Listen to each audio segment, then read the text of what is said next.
You guys. 1, 2, 3, 4, 6, 7, 8, 9, 18, 20.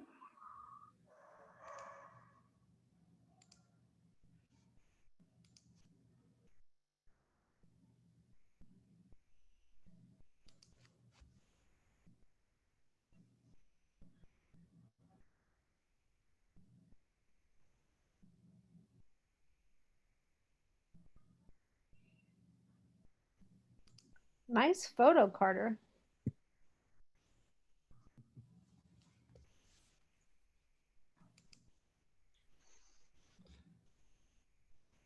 Thanks, Susanna. We're going to get started in a few minutes. We'll let some more people join us.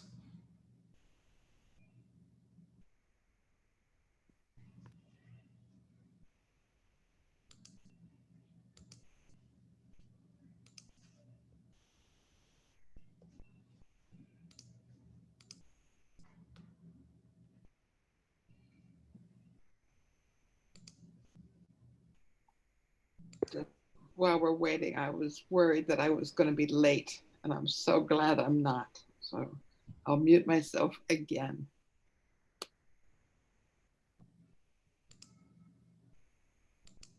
Hey, Carter.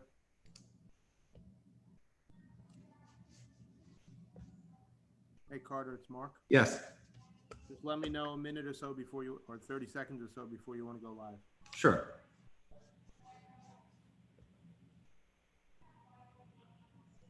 I just think we should all also remember that we're not going to be doing this with the, oh shit, I screwed it up. Jeffrey Toobin rule. Good to know, Sandy. I'll keep that in mind. You know, Show your hands Should off. add clearly that to he the needed bylaws. reminding, and you know, so I just want to make sure. Hey, Valerie, how are we doing on a quorum? Can you upgrade my other Oh, account yes, too, sure. Yep. as well? Thanks.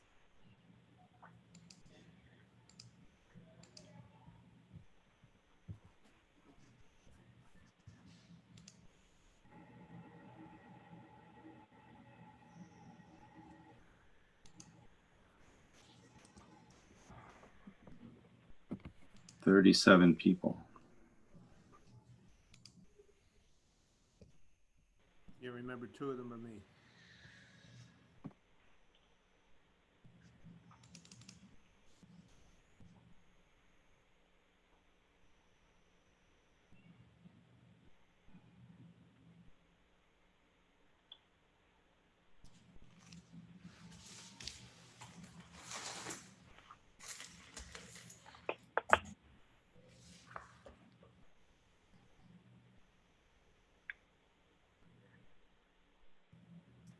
We have a quorum.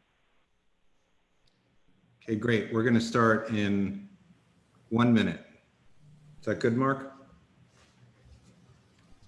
That's good. Remember, everybody, audio is now streaming as well.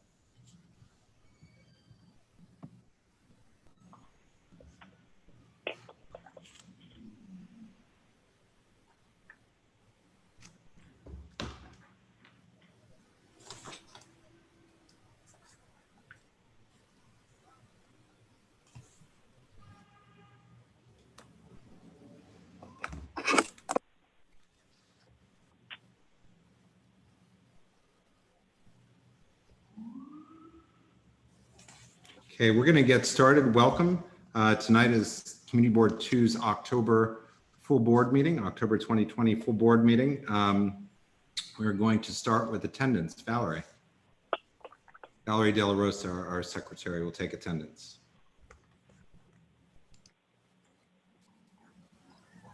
Thank you. Susanna Aaron. Here. Akila Asqui.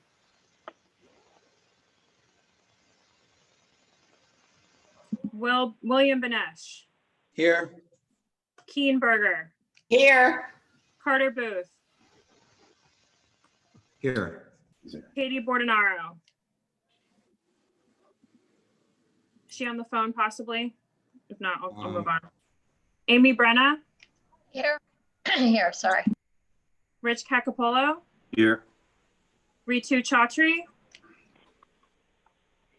Valerie, it's Katie. Can you hear me?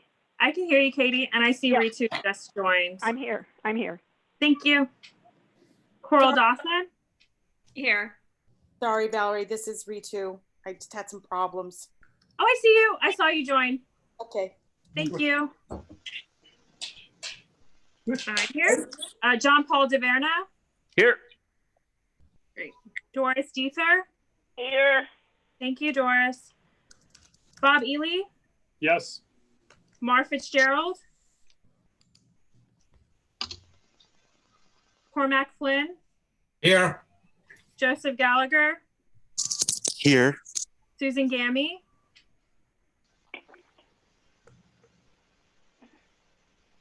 David Gruber, Here. Wayne Kawadler, Susan Kent, Here. Janine Kiley, Here. Betty Kabovi Weiss, Here. Patricia Laria, Here. Michael Levine, Here. Janet Liff, Here. Matt Metzger, Here. Daniel Miller, Here. Brian Pape, Yes, I'm here. Donna Raftery, I'm here. thank you. Lois Rakoff, I'm here. Bo Riccobono, I'm here. I'm actually lying on the tracks. all right. Careful. Robin Rothstein, Here. Sandy Russo, Here, Rocio Sands, Scott Sartiano, Here. okay. Shirley Secunda, Here. Kristen Shea, Frederica Siegel, Georgia Silvera Siemens, Here. Dr. Shirley Smith. It's Frederica. I'm here. Sorry. Okay, thank you. I got you.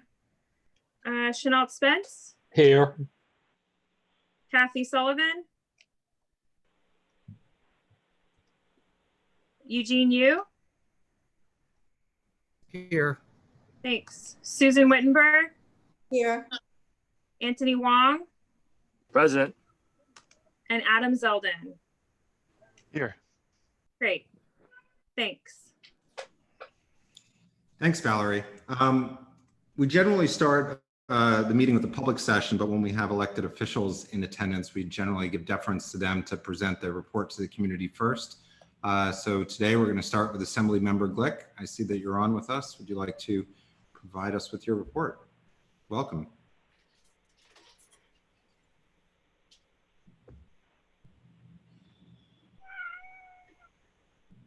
there we go. My iPad, it's at the top. On my laptop, it's on the bottom, the unmuting. So happy to be with you. And I am, I think that you may want to have a short meeting. There's lots of things happening tonight, including another WWE debate. So let me just say three quick things. One, let me be the 18th person this week to remind you that early voting starts on Saturday. And that if you don't know where your early voting location is, you can check on the Board of Elections site. You should have already received the detailed information with a little voting card.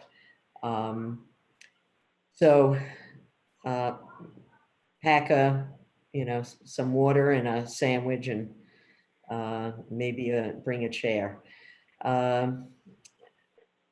Second, it's not in my purview, but as you all know, I frequently opine on things that are not directly in my purview, but affect the community. The City Council correctly extended the open outdoor dining through next September.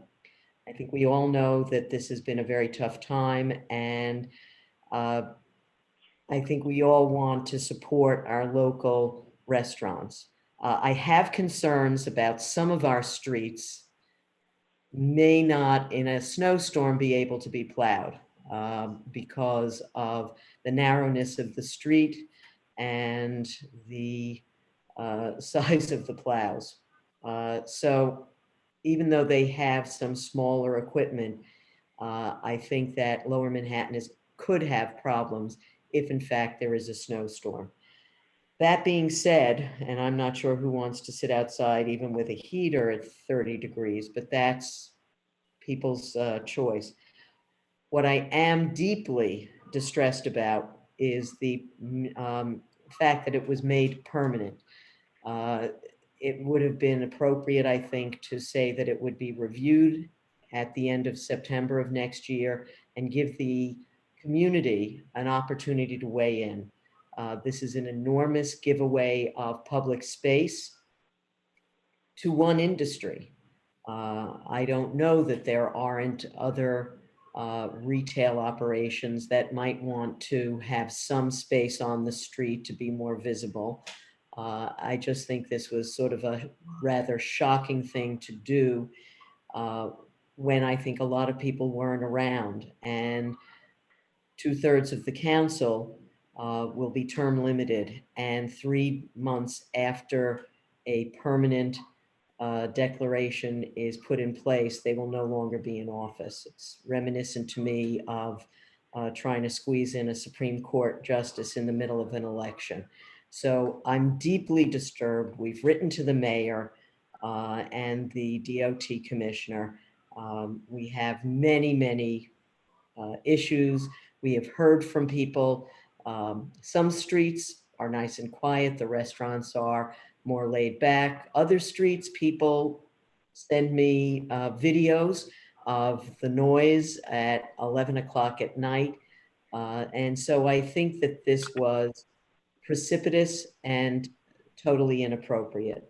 But let me reiterate, I understand that during the emergency, this is a way to assist our very important restaurants. The other issue that is coming up is a NoHo Soho scoping and rezoning proposal. There was the envisioning Soho, NoHo. We inquired about that over the summer. We were told specifically that there was tremendous concerns raised out of the community, and it was not going anywhere. Lo and behold, within a matter of several weeks, we see that there is actually going to be a presentation and a scoping.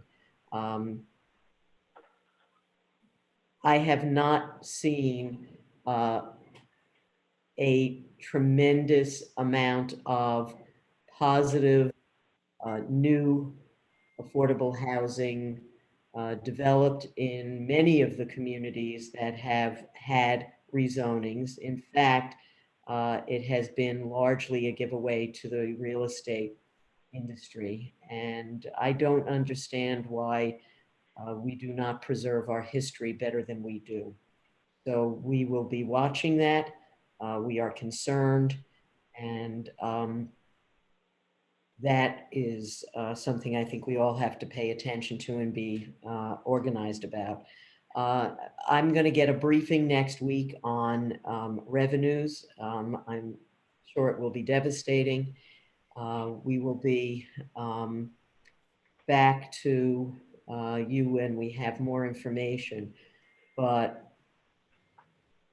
industry after industry, sector after sector have come to me and my colleagues to say how they cannot sustain any more cuts.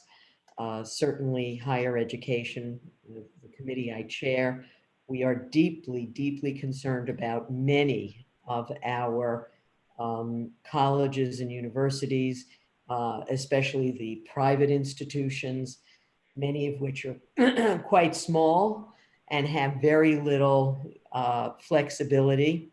And obviously I care about SUNY and CUNY. Those are public institutions. But Ithaca College laid off, furloughed over 130 full-time faculty. That is cutting to the bone. And several other campuses have called me to say that they are not sure they can survive. And if we're going to recover, if we're going to have an educated workforce, we are trying to engage the large business community organizations to speak up. We've written to the governor, along with 40 of my colleagues, in order to say that we cannot sustain more than a 10% cut. Higher ed, in many places, is the employer, but it's also where we're going to get the next generation educated. So, and the only other thing I will say is that we've heard from parents locally about their concerns about the quality of remote learning, and those who are sending their youngsters to school have some issues about the very rigid way in which the city has an A group or B group. They feel, parents and perhaps educators feel, that they would be better positioned and would like to have greater flexibility in order to ensure that we have a responsive and local decision made about how many days students are in school and what those groupings look like. So we have had an outreach from some parents, I think from 41, it could have been 3, and we'll meet with them in the coming week or so. I would say probably after Election Day, and to figure out, I mean, the Department of Education is impossible to deal with, as anyone who has kids in the schools know. So that being said, I again remind people, we don't want to be outshone by other states that have had enormous response to early voting, and it's new for New York. So let's demonstrate that we asked for it, we got it, and we're going to use it. Thank you very much, and everybody stay safe, and be well. Thanks, Deborah. Assemblymember Deborah Glick. Always great that you can join us. We really appreciate it. I think that's. Carter, can some of us ask a question? Oh, sure. Go ahead. Hi, Deborah. Thank you so much for coming to this, and thank you so much for your attention to this question about the Open Streets program. I agree with you that it's really important for us to be flexible during this crisis time, and I'm also very happy to hear you agree with my feelings that this is an enormous policy decision to suddenly decide on a whim to make permanent. There have been no studies on impact on traffic or sanitation or parking or snow removal or noise or quality of life. So I guess my question is, so what happens? I mean, what role should the community board play in trying to get this reviewed next year? Well, I think I think it would be appropriate to do a resolution saying that no ULURP, no EIS, no nothing, and hearings that were held by the council at a time when many residents have many other concerns. I mean, I wasn't even aware that they were having these hearings. I don't know who went, who was notified.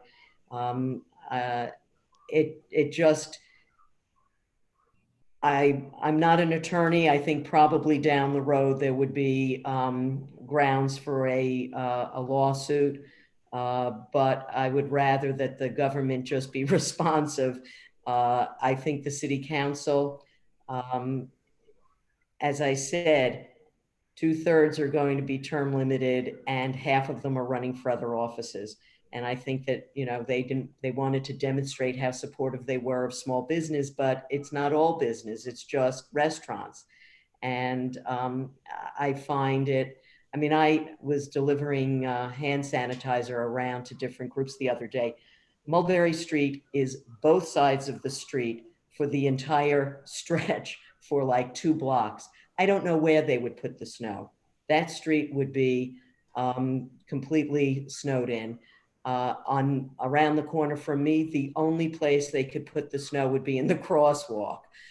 So it's kind of crazy. I think the Department of Sanitation itself may not want to say anything. I think they're a little concerned. Even if we had to put up with it for this year and as a way of helping, I just think that it is insane not to have had a broader discussion. So I think community boards that share our concerns should all be doing resolutions, and individuals should be writing to the mayor and to local newspapers. Great, thank you. Yeah.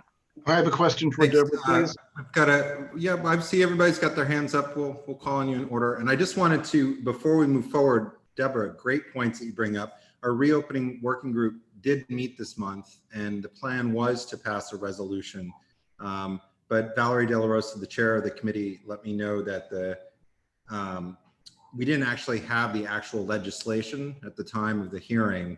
And so the committee would like have another opportunity to meet and further discuss some of the other details so that we can more appropriately comment on the legislation. We have a number of public speakers, so I just wanted to share this with everybody before we get too far down that road. With that, Michael, we'll jump to you. Yes. Hi, Deborah. Thank you for your report. It's always great to see you here. Quick question about the open dining. We're all very concerned about it, and we agree with everything you have said. One thing we're not clear of, has a fee been associated with the making of the outdoor dining permanent, either on sidewalks or on roadways? None of us are clear as to whether or not the city will be charging a fee to the restaurant owners. Do you have that information, or is that not yet known? I did not see that in the legislation. There could be, sometimes those things are developed in regulation, but regardless, there are many. The only thing I do know was that they would have to have a permit from the fire department relative to their use of propane. But I still think that they also talked about it being secured outside, because of course you cannot have propane stored in a residential dwelling. And many of our restaurants are right underneath people. So, but I don't know what that means. Are we going to soon see steel cages, a la, gas stations outside of the city, where the propane is stored in a locked box? The whole thing seemed to be done without what I like to think of as thoughtful reflection. So I don't know that I don't want to say that there isn't a fee. I didn't see that, but I can't swear that there isn't being contemplated. Okay, thank you. Thanks, Michael. Will Benesh. Thanks, and thanks, Deborah, for your presentation. My question's pretty quick. So Assembly Bill, I think it was A10936, the Recovery Lease Act for small businesses, got a lot of press a couple of months ago, but there were very few details on kind of what it might look like. Haven't seen much since then, so I was just wondering if there's been any progress made, any updates, and if it's something that's still being considered. Well, we're never out of session, but we're not actually called to session yet. And I think nothing would happen until after Election Day, just because at this point, we're not convening for a 12-hour session in the middle of this election period for lots of reasons. So there is some thought that we might be called back. We will definitely have an assembly retreat in early December, that is frequently associated with some time in session, and what gets, what bubbles up is hard to know. So I don't have a solid answer for you, but I will say that I think it is more than likely that we will be in session before the end of the year and prior to the holidays, even if nobody's traveling. Thank you. Great, thanks. And Scott, before you start, I just want to congratulate you on your opening. It looks like you're sitting inside somewhere. Yeah, I'm in a basement, but thank you. Yeah, it's been a long time coming.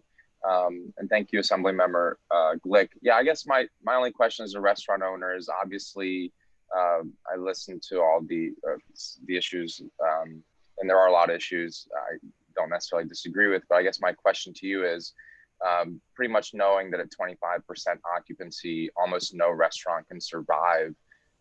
And all over the country, most places have higher than 25%. Where do you stand on adding to the occupancy indoors at restaurants? I think there are two issues there. One, I believe that we should be driven by science, and I am not opposed to there being an increase in that occupancy. I think that in most places at this point in the city, except for some hotspots, we have maintained a very positive low positivity rate, a very reasonable low positivity rate. And so the safety, this is about safety. And we understand that you can't survive with 25%. So I'm hopeful that will increase. The flip side of that is people have to be comfortable. You can say, the state can and the city can agree that we will move the number to 50%, but if people don't feel safe, then it's irrelevant. I think that there are places, as many of you know, I have a place in the country, they've been at 50% for a while, and some of the restaurants just have not themselves felt comfortable doing more than 25%. And that may have to do with whether they have a high ceiling or how large, how easily they can separate people. So I'm not opposed to moving it to 50%. There's discussion now around outside of the city opening movie theaters. We have been, Broadway has said they're not coming back till earliest May. Well, we have a lot of small theaters, and we've been advocating with the governor to look at these smaller venues that frequently don't have more than 25%. They'd like to have a full house, but many of them don't have more than 25% on a regular basis. So, we're trying to push the governor. Gyms are open, pool halls aren't. Some of it is a little bit strange. So we're trying to push the envelope, and I would be supportive if the data shows that being at 50% occupancy in restaurants is safe. I'm fine with that. Great, thanks. That's all the questions that I see. At this point, we only take questions from board members for the elected officials. So I see, Marna, you have your hand up, but we're not going to entertain your questions, just like when we were meeting regularly in person. Now we're going to go back. I don't see that we have any other elected officials with us at the moment, so let me know if that's not the case. I'm just taking a quick look. Okay, I don't see anybody. We're going to go to the public session now. As I had mentioned before, we're not going to be considering the reopening working groups resolution on outdoor dining. We're going to continue to meet on that given the new legislation that's come out. So Dan Miller is our first vice chair is going to run the public session. Dan? Thanks very much, Carter. Just to repeat the rules, no more than 2 minutes. We'll cut you off at 2 minutes just because there are some things that we all want to listen to later this evening. And if you are going to be speaking about outdoor dining, just know that you're going to have another chance down the line. The Valerie, who's our chair of the reopening working group, is holding potentially another meeting on November 9th. So your testimony might be better served at that point. So to kick off public session, Jane Carey from the Whitney. You have the floor. Let's see. All right, hold on. We've got a. Just Carter, so you know, we're gonna do Jane and then Adam Kushner next. Okay. You know what? I'm gonna just make you a co-host so you can line up the unmuting too, because it's a little easier than both of us talking about that. Val was gonna help me out with PDF. Okay. Sorry, I got it. So Val, maybe you can help us out too. I'm on a very small computer today. Got it. Jane, should be all ready. Hi, Carter. Hey, Dan. Hi, everybody. Jane Carey with the Whitney Museum. I will keep it super brief today. I'm here to talk about 2 events that are coming up next week at the museum. The first is coming up on Tuesday, the 27th from 6:30 to 7:30 p.m. We're thrilled to co-host an event with the Community Board, with Hudson River Park Trust, and the Meatpacking Bid. It's a conversation with our curators who put together the Around Days End exhibition, which is right now on view in our free lobby gallery until November 1st. And so our curators are going to talk through the exhibition, which includes many works that were made or feature Lower Manhattan in the 70s and the 80s. And this is in anticipation and excitement for the completion of the Days End sculpture for Gansevoort Peninsula, which right now is on track to be complete in early December. So I'm going to include a link in the chat to the event page and hope that you can join us for this online free public event. And if you know anybody that would be interested, please spread the word. The other event I want to mention, we do a Halloween teen night every year. It's usually a free event to bring in teens to do something safe and fun and artistic. That is also online too this year. So I'll include a link to that. That's coming up next Friday from 4 to 6 p.m. That's it for me. 50 seconds left. There you go. Have a great night, everybody. Thank you very much, Jane. Looking forward to it. I plan to attend. Adam Kushner. Are you with us? He said he may or may not be with us. If he's not, I don't see him yet. He sent in a letter. It was about Panchito's Minetta Lane. Dan, can I just cut on for a second? I sent you the list. There's one. It looks like you're starting with the outdoor dining, but there's one person on that list, Parry Dulac, who has a different agenda item. I don't know if we want to put her before the rest of the group. Okay, why don't we start with Pete Davies next then, because he's not an agenda item. Does that sound good with you, Bob? Okay, great. So Valerie, if you could this is the most complicated one, if you can get the PDFs up, and then Pete is going to refer to some of these bullet points as well as this diagram. Okay, thank you. And Deborah, thank you very much for putting the spotlight on Soho NoHo. That's what I'm here to speak about.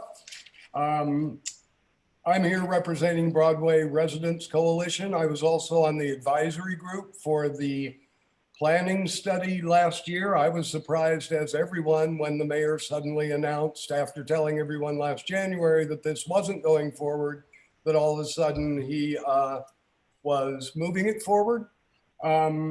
Despite information on the city planning website that says that the city planning has prepared a draft scope of work for environmental review, apparently we are not going to get that before the meeting on Monday. So I would just like to put forward these 2 items from the Soho NoHo recommendations, which folks might want to hear about next Monday. One of them is the potential JLWQA pathways to legalization. If anyone can make sense of this, congratulations. Maybe this will be clarified on Monday. Also pointing to page 85, this, which is the suggested areas for further analysis and study. It's 8 bullet points of information and items that needed attention before we could do a scoping. So maybe city planning has done all this work and will present that to us on Monday. Don't forget to register for the DCP presentation Monday evening at 6 o'clock. I'll put the link in the chat, and I will also put in the chat the link to the Envision Soho NoHo recommendations, where these beautiful diagrams and bullet points can be found. Thank you very much.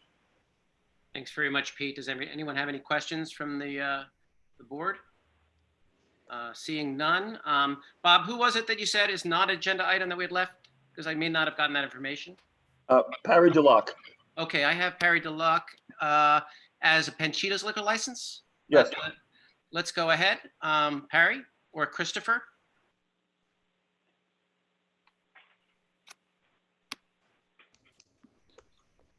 Perry, I think you need to unmute your microphone on your phone or on your computer.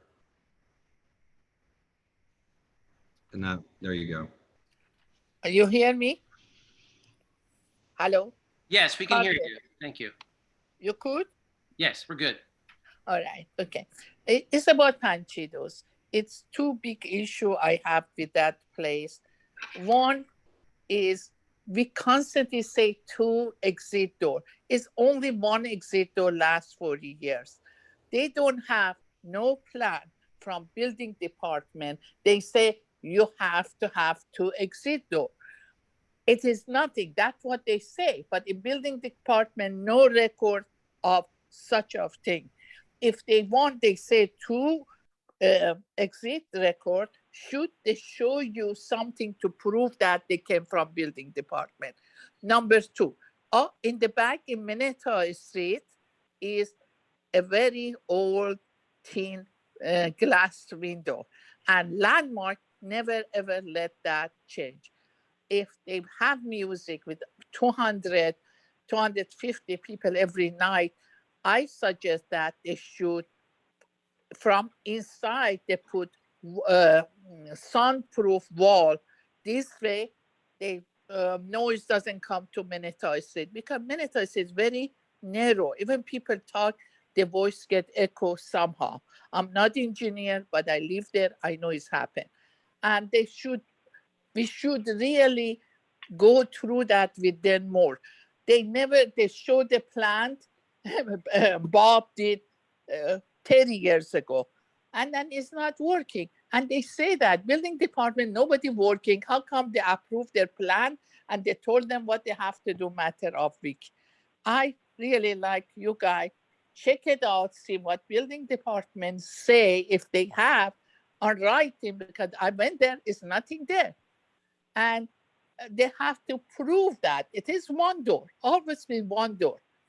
Now they say 2 exit door. It's not possible because no record of it. And if they have a music. Okay, Perry, that's going to be all I'm going to give you tonight. Okay, but I appreciate it. Thanks very, very More much. than enough. Thank you, sir. Okay. Thank you. If God Adam bless. Kushner's not here, he's actually speaking on the same topic. If Adam's not there, I can just kind of quickly summarize. He agrees with Perry. He's a member of the Minetta Block Association. He's lived in the neighborhood in Minetta Lane for 8 years. Ultimately, the rear door, he says, will likely be used to allow guests to surreptitiously enter and exit, thus increasing the use of Ubers and taxis.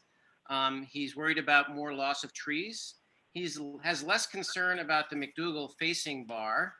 And he is also concerned about the request for live music on the north side. Ultimately, he agrees and wants to support outdoor dining.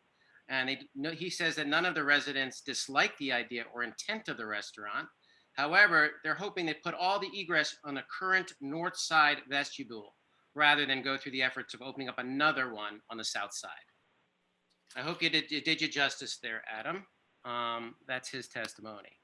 The next would be Richard Weigel. And then after Richard, it's going to be Eric Gilliland.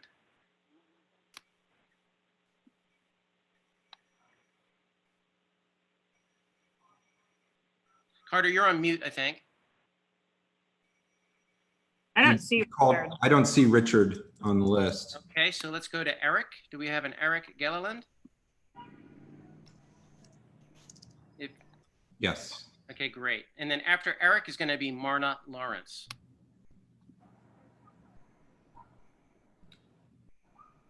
Hi, Eric. You see me? We can hear you. That's better, actually.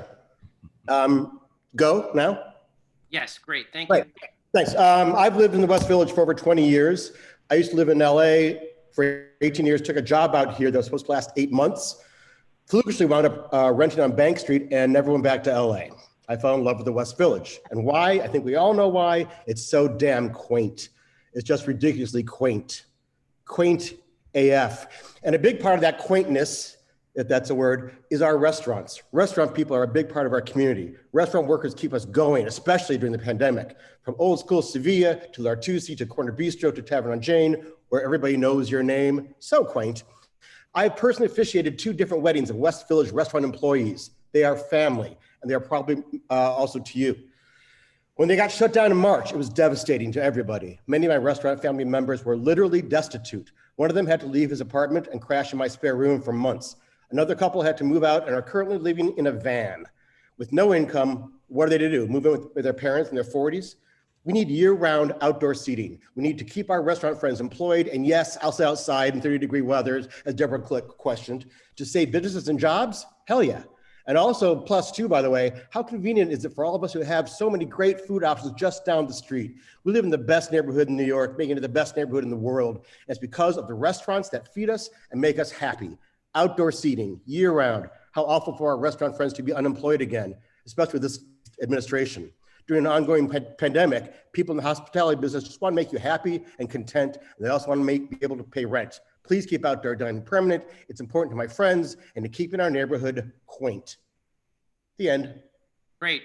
Thank you for leaving 15 seconds. Next is going to be Marna, and thereafter, Cynthia Chapin. Marna, can you hear us? Marna had texted that she may have an issue with her microphone. She is unmuted. I'm going to move to her other. Marna, you're allowed to speak on both your devices. So if you unmute on the other one, we should be able to.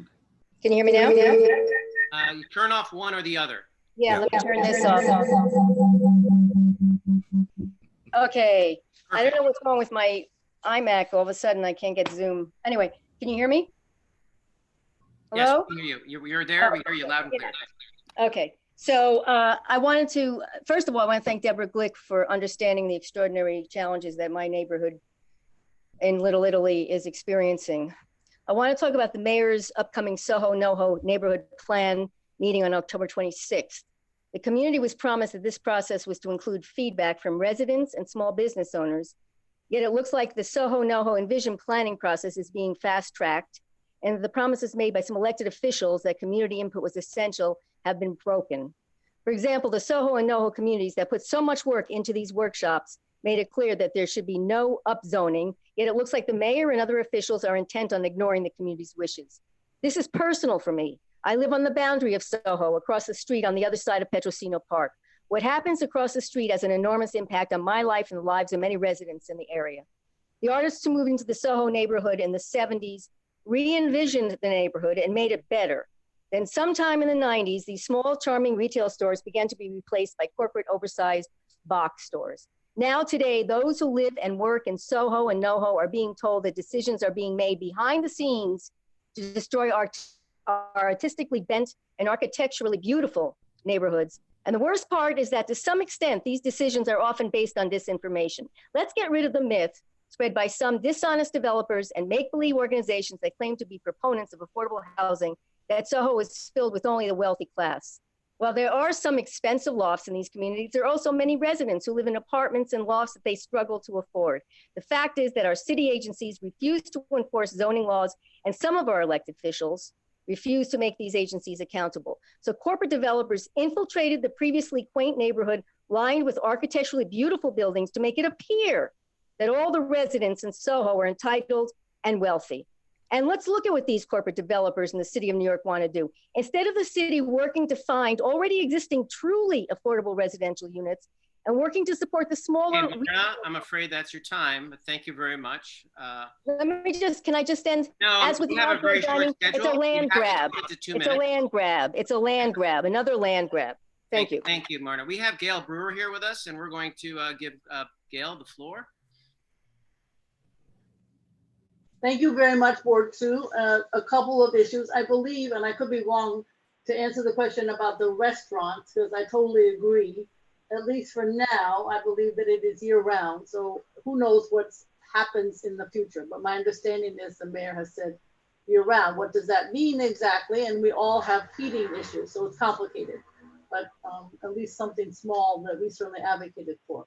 The biggest issue is Soho NoHo, and there's a couple of issues. I know as chair, Carter was concerned about the lack of outreach for Monday, October 26th. I certainly agree from 6 to 8. So we will push city planning to do more outreach, but if we need another session, I will certainly advocate for that quickly. And also during the month of November, we're going to plan a couple of our task force meetings to go through what we put down in terms of the planning, the booklet that Pete just showed you, and we will go through whatever we can, because I know there's a scoping session planned for December 3rd. This is a huge challenge, and I just want to let you know what I know.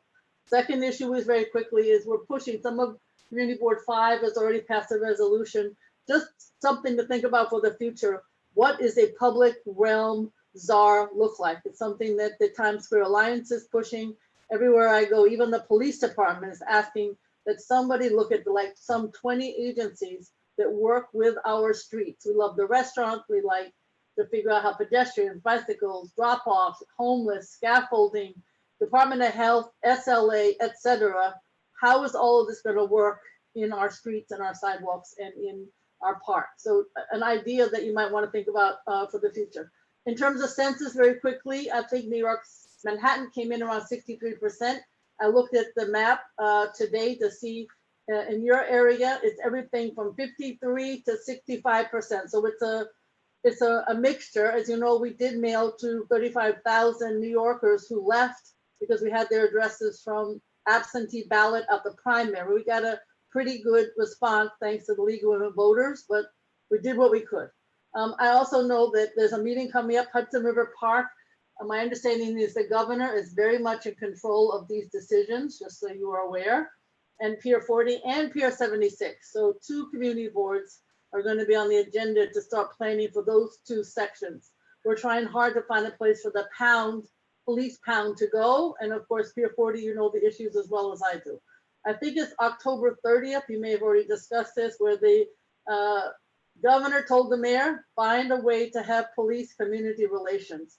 And so there's a 28th of October uptown and October 30th in southern part of New York to talk about that issue. And you may already have had that information, but people should definitely sign up. In Queens, they've had 150 people. I'd love to have a lot more in the borough of Manhattan. We're working on a task force on affordable housing. That's probably for the next administration, but you hear the challenges, you know them well. And I don't think we're producing half as much. I'm obviously not in your area, but dealing with the homeless and seem like every other community board. We've been working with the tech devices in the schools. It's a tech issue in terms of the devices, the connection to the internet, the language, the tech desk at the DOE for help. The list is long. And then just finally, you know, we have given out, and I think quite a bit in your area, obviously capital money. NYC and Company gives us what they call cultural money, which is really a lot for the arts. We give out 2 pots for the census, both those who came from the governor had some money for each borough president and county, and then we allocated funding from our own allocation. That's a quick version, and thank you very much, Community Board 2. I think we're going to be spending a lot of time together in the coming months. Thank you. Thank you, Gail. Does anyone have any questions for Gail?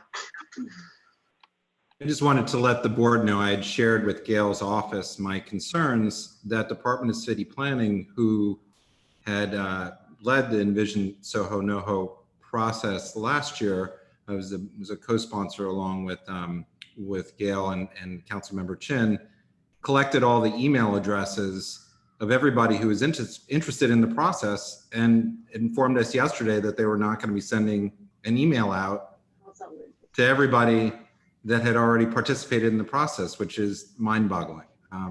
So it's hard to understand that that's the first foot forward in this process. So thank you, Gail. Thank you. We'll change that tomorrow, but we still need more discussion. Cynthia Chapin or Chapin. Is she ready? Be able to locate her? I have a question. Oh, you have a question? Sorry, I didn't see your hand up. Georgia? Yeah. Hi. This question is for the borough president. You mentioned EdTech and homelessness, and I'm curious what the respective departments are doing about Wi-Fi and homeless shelters for school-age children. Thanks. Well, Georgia, when I find out, I'll let you know. I mean, that is the issue. We have discovered, because I appoint people to the CECs, and so I have a constant dialogue, and parents and principal, and I am finding that in, for instance, District 1, which is the Lower East Side, they needed 534 devices. That's how many students didn't have them, and many of them in the shelters. So turns out in Manhattan, there are 15 different nonprofits that provide shelter for women and children, not the single adults. And so we are in the process now of calling, I think we've done about half, every single provider, and asking what you just asked me. And what we're finding, although I'm gonna finish it, is the following. People have devices generally in the shelters, but guess what? Your device doesn't work. You call the helpline at the Department of Education, you might get a call back in 3 days. That doesn't help for homework. Second, language. Language is a big issue in general, but particularly when you're trying to get assistance, it's not necessarily there. Third, when I talk to the principals, as I did today, often, the issue is the person who in the school is kind of random who's helping, because they have other things, but it's often the parent coordinator. Parent coordinator is not a tech expert. And then you have the problem, of course, of just Wi-Fi in the shelters. Now, it's not great. So how are you going to be able to do the homework and be online and do the video and so on when you have really bad bandwidth? So that gives you a little sense, and this has to be fixed. So I'm not giving you all the problems. I have about 6 pages of problems, to be honest. And I'm very frustrated by it. Thank you very much for that answer. Seeing no other hands raised in the participant chat, I'm going to call on Carlos Suarez. And then after Carlos will be David Rabin.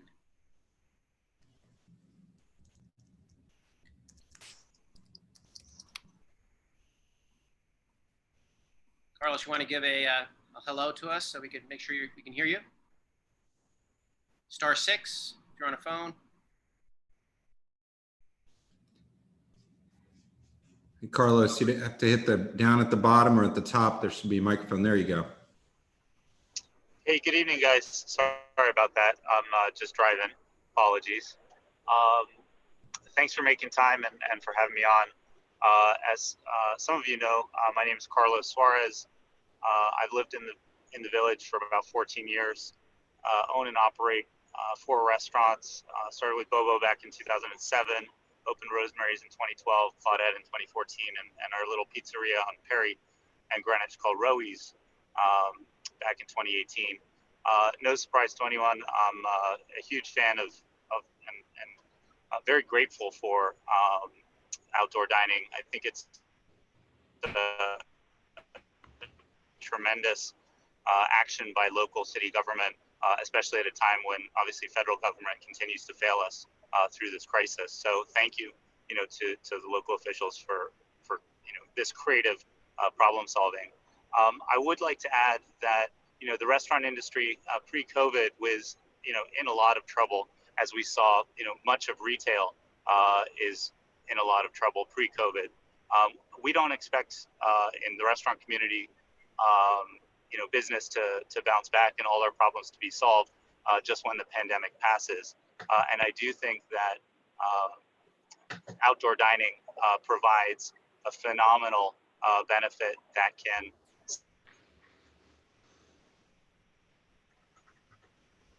You cut out there, Carlos.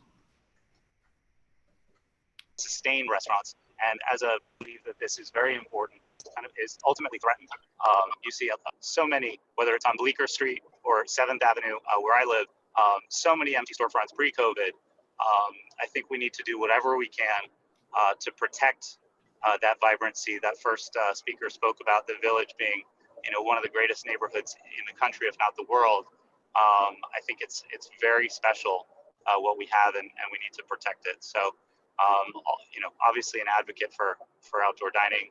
I think. And that's all you got. Anyone? So we're going to move on Sure. now, Carlos. Thank you so much. You got it. David Rabin. Yes, hi, this is David Rabin. No problem. Thank you for allowing me the time. And I just want to echo a lot of what Carlos just said. I'm a partner at Cafe Clover, American Bar, Jimmy at the James, soon to be a new restaurant also at the James come this spring. I know this issue's been tabled, I think, till November 9th, but just as you're thinking about it till then, I just want to try and dissuade people from thinking that restaurateurs are driving around the city in chauffeur-driven limousines. This is not an easy business. I don't know what I was thinking when I left law to become a restaurant guy, but it is that what it is. But I've already heard earlier in this call a question of certainly what Assemblywoman Glick mentioned about plowing. I hadn't really thought of that issue yet. In midwinter, I'm not sure that people are really going to stick around and eat outside when it's 20 degrees and snowing out. And but I already heard in this call mention what fees are going to be paid, and I just want to kind of remind you guys that this business is literally on the border of going away. Places are barely surviving. 25% is a joke. I mean, it is what it is, and I agree about following the science. But I mean, it's you cannot survive. So the idea that if it's continued and all of a sudden it will be as if restaurants are now a cash cow to pound with fees because they have more outdoor space is just not realistic. Restaurants will be lucky to survive and continue to provide streets with safety. I don't live down there. I live on the Upper West Side, but my entire area is filled with restaurants. And I quite like the fact that when I walk home from the subway at 11 o'clock at night or 10:30, that there's people outside and there's activity. It makes me feel a lot safer than if all the storefronts, which many of them are empty, at least the restaurants are still got something going on at 10 o'clock. And thank you for your time. Be happy to speak again when this is more appropriate. Yeah, please do think about coming to our next reopening working group meeting. We'd love to hear it aside from the restaurants. Serge Becker and then Mark Gibson.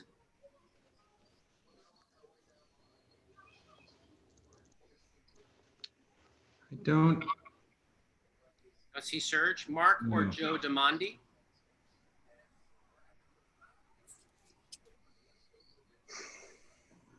You said it was We it have was Mark. three- What was the three last speakers name on left. Mark? Serge Becker, Mark Right. Gibson.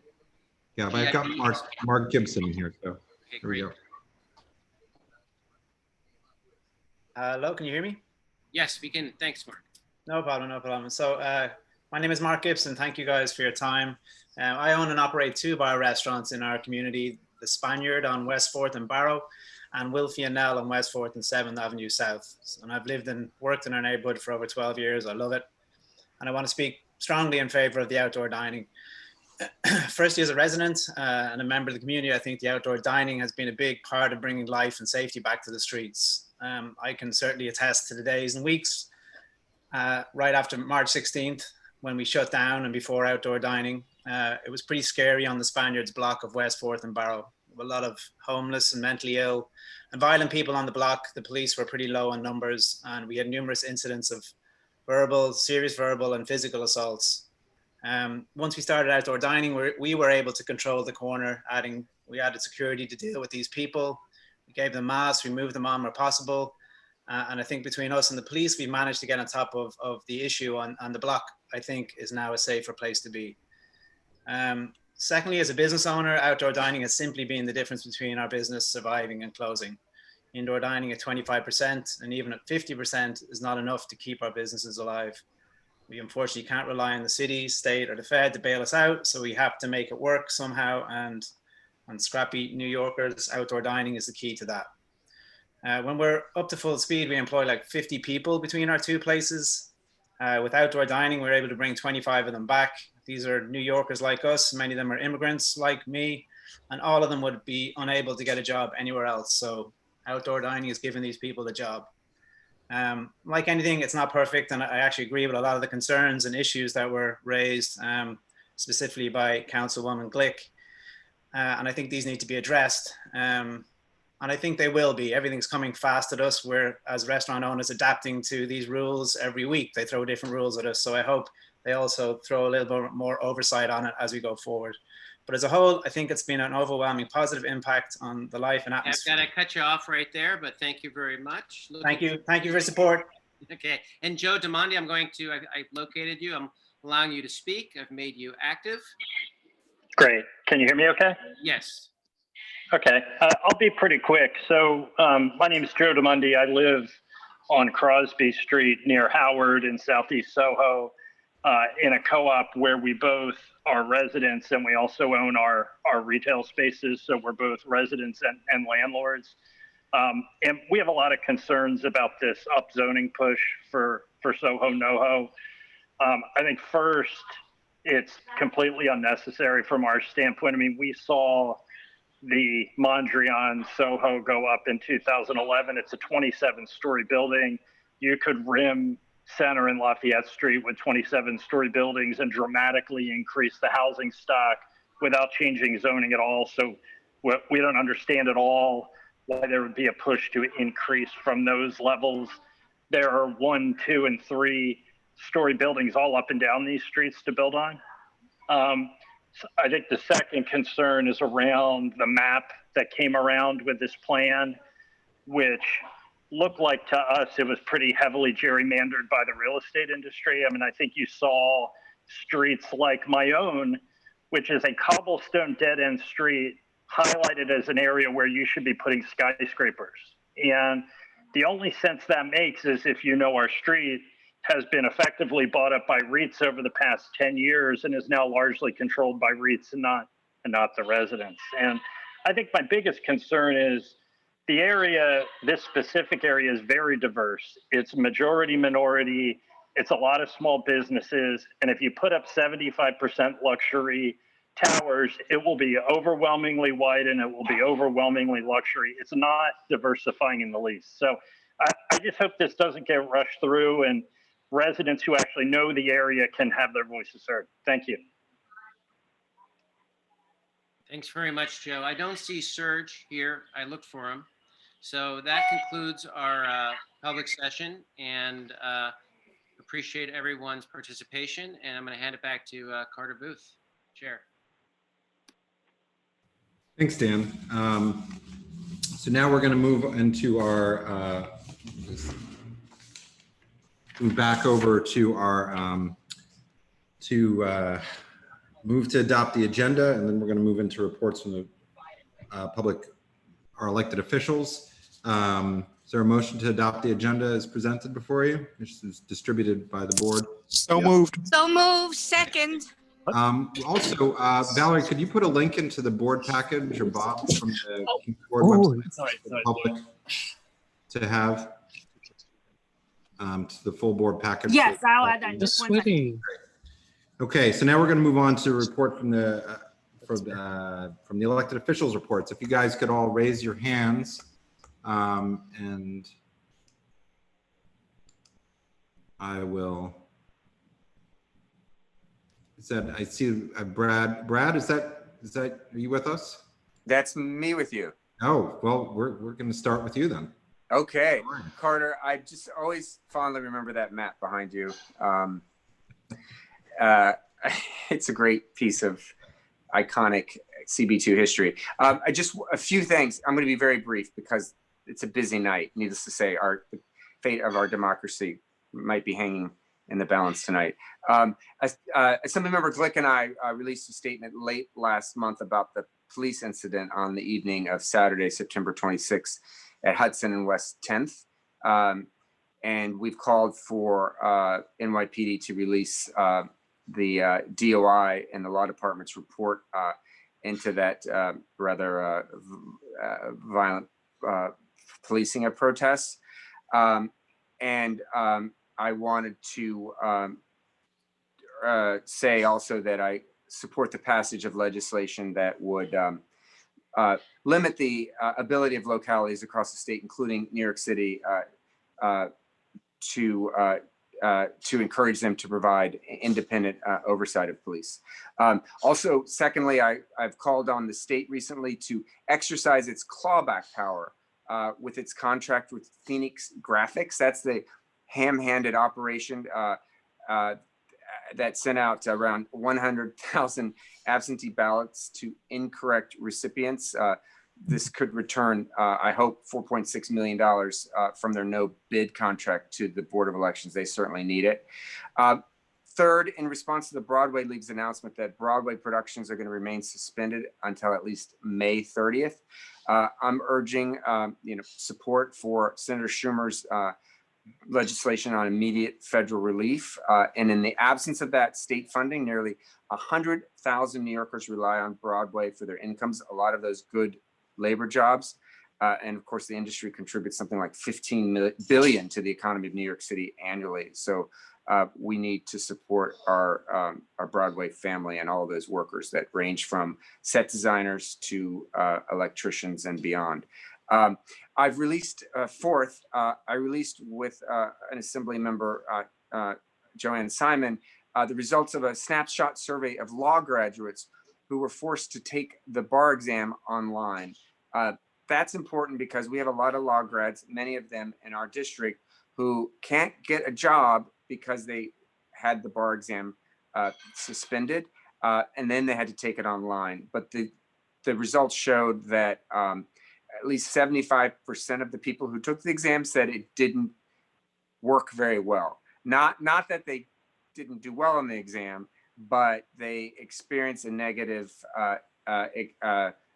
test-taking environment, such as faulty internet interruptions while the exam was occurring. And I'm urging the Court of Appeals to re-examine the potential of what we call diploma privilege, allowing those who are wishing to take the bar exam next year to bypass the exam altogether with appropriate supervision, as a number of states in the District of Columbia have already done. And then finally, this Monday, October 26th, from 1 to 7, I'm holding a blood drive at Westbeth Gallery. It's important because the blood supply is limited now due to COVID-19. And I'm also raising awareness due to the fact that the FDA discriminates against the LGBTQ community, prohibiting many of us from donating blood or plasma. That's crucial, not just for normal operations and medical reasons, but we know that there's a lot of research going on with convalescent plasma and vaccine research, and it requires plasma. So I hope that if you're interested, you'll check out the link and come donate blood on October 26th at Westbeth. We're calling it Give for a Gay. If you're not gay and are able to donate blood, you can do it on someone else's behalf, a member of the LGBTQ community. Thank you. We may be going back to Albany after the election to talk about revenue, depending on what happens. I know Congressman Adler's online tonight.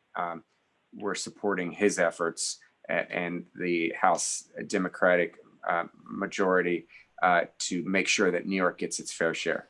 Thanks so much. Thanks, Brad. Yes, Congressman Nadler was supposed to join us, but he got called up into a caucus meeting. Oh, I'm probably talking about that very subject. All right, we've got a couple questions. Patricia? Yes. Hi, Brad. Hi, Kat. Hi, I just want to tell you, I attended the 6th Precinct Community Affairs meeting last night and kept hearing that bail reform is causing many of the problems we see in our neighborhoods. Is bail reform the biggest challenge? Are people not showing up for their trials? No, it's not bail reform. You know, the DAs, the police, they frankly need to do their job.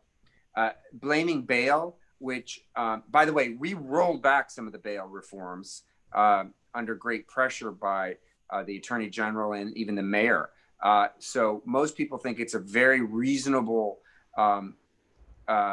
process that now makes certain that just because you're rich and can afford bail doesn't mean you should be released while people who do not have income have to sit in jail and wait for their trial. We know what happened to people like Khalif Browder, people who die and suffer because they can't pay bail. We tried to reform that. I think it was the right thing to do.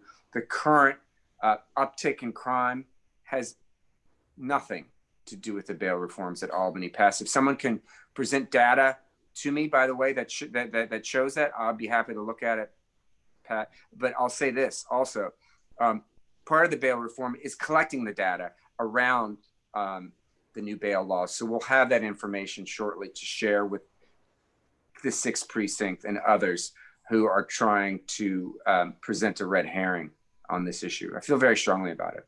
Thank you. And Brad, we want to thank you for always having a representative at that meeting. It really, that does mean something. And also when you came to the Are they still meeting in person, Carter? No, they just, I will get to it in the chair's report, but they've just restarted the 6th Precinct Community Council meetings virtually. So they had the first meeting last night. Good, because we've been, Deborah and Corey and the borough president and Congressman Adler have been, insistent that they have these meetings virtually. Great, thanks, Brad. Oh wait, I've got one more question from Chenault. Thank you. I want to renew my plea on behalf of, frankly, myself and other small landlords that I've spoken to. I mean by that, people with 2 or 3 or 4 or 5 apartments, generally in a row house. And in our case, this is income, as other people have income from other activities, not an investment. And we find ourselves in dire circumstance. Thank you. Thank you. Thank you, Chanel. I hear you on the need for assistance, whether it's mortgage relief or rent relief. A lot of this hangs in the balance again on the federal aid question. But if we can't get the federal aid to support small landlords and small businesses, our commercial storefronts, we're going to have to come up with the revenue ourselves. That's why Deborah and me have proposed a pied-à-terre tax, among other bills that are on the table. We have 113 billionaires in the city of New York. They're going to have to pay more, a little bit more, which is a lot for us, but not a lot for them, in order to make sure that you and other small business owners, are able to survive. Thanks, Brad. Thank you. Now we're going to move to Iraq from Councilmember Rivera's office. Hello, can you hear me? Yes, we can. Oh, thank you so much. I'll be very brief. First of all, we were extremely disappointed with the decision of the Supreme Court to end the census so abruptly. We were hoping to do several more, registration census tables around the district. Thankfully, we were able to match the numbers from the 2010 census with a 61.8% of response. Also, I want to remind everyone to keep taking all the precautions, okay, to stay healthy during this pandemic, as we're still going through one, and we just want to avoid to go back to 3-4 months ago. Additionally, I just want to address the Soho NoHo meeting on Monday. I was here to remind you, and hopefully you can join us on Monday. We will be there to learn about the details of this proposal. We found out about this plan the night before it was released, and yet we have not received any documentations or any information about this plan.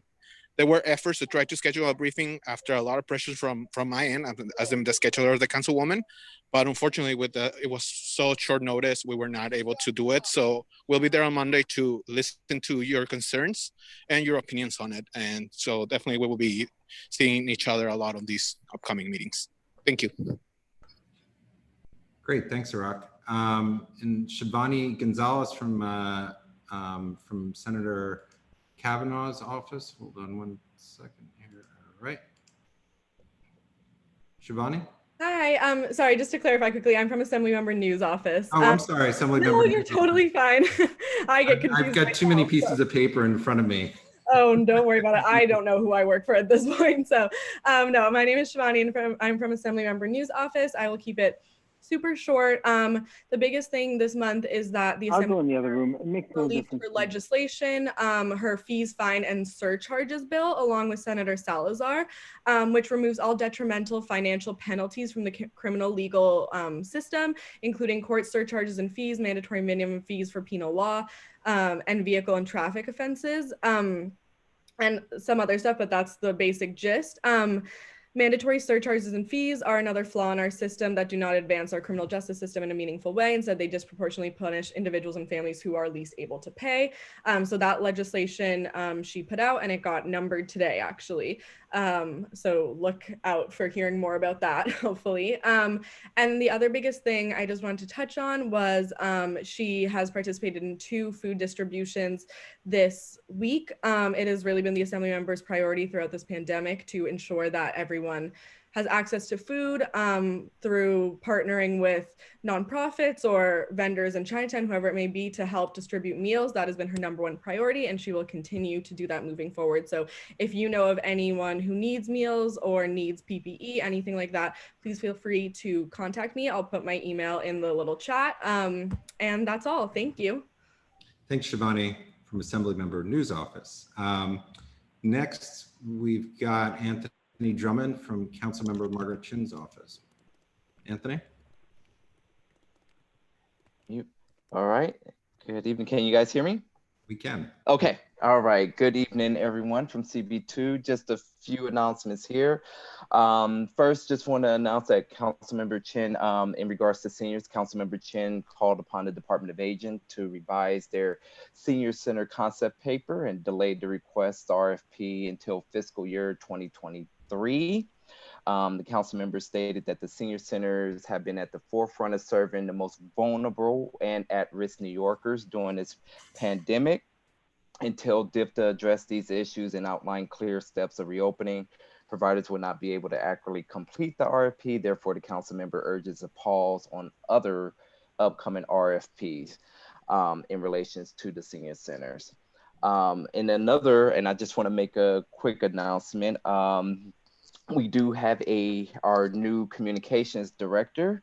Her name is Kana Irvin, and she's watching and listening online here for the meeting. This is her second day with us, so she's already hit the ground running. So we're all happy that she's on board in our office. I'd like to welcome her here to the office and our first community board meeting here with CB2. Other couple of more announcements here. Last week, Councilmember Chin and her colleagues passed Intro 2030, which keeps the threshold to qualify for SCREE and DREE programs at $50,000. This will allow greater numbers of seniors and disabled New Yorkers to qualify for rent increase exemptions. In the midst of ongoing uncertainty, the bill will give our most vulnerable New Yorkers who have been disproportionately affected by rising financial and food instability much needed time to recuperate from the detrimental effects of this pandemic. In addition, the extension of outdoor dining was passed by the City Council 46-2.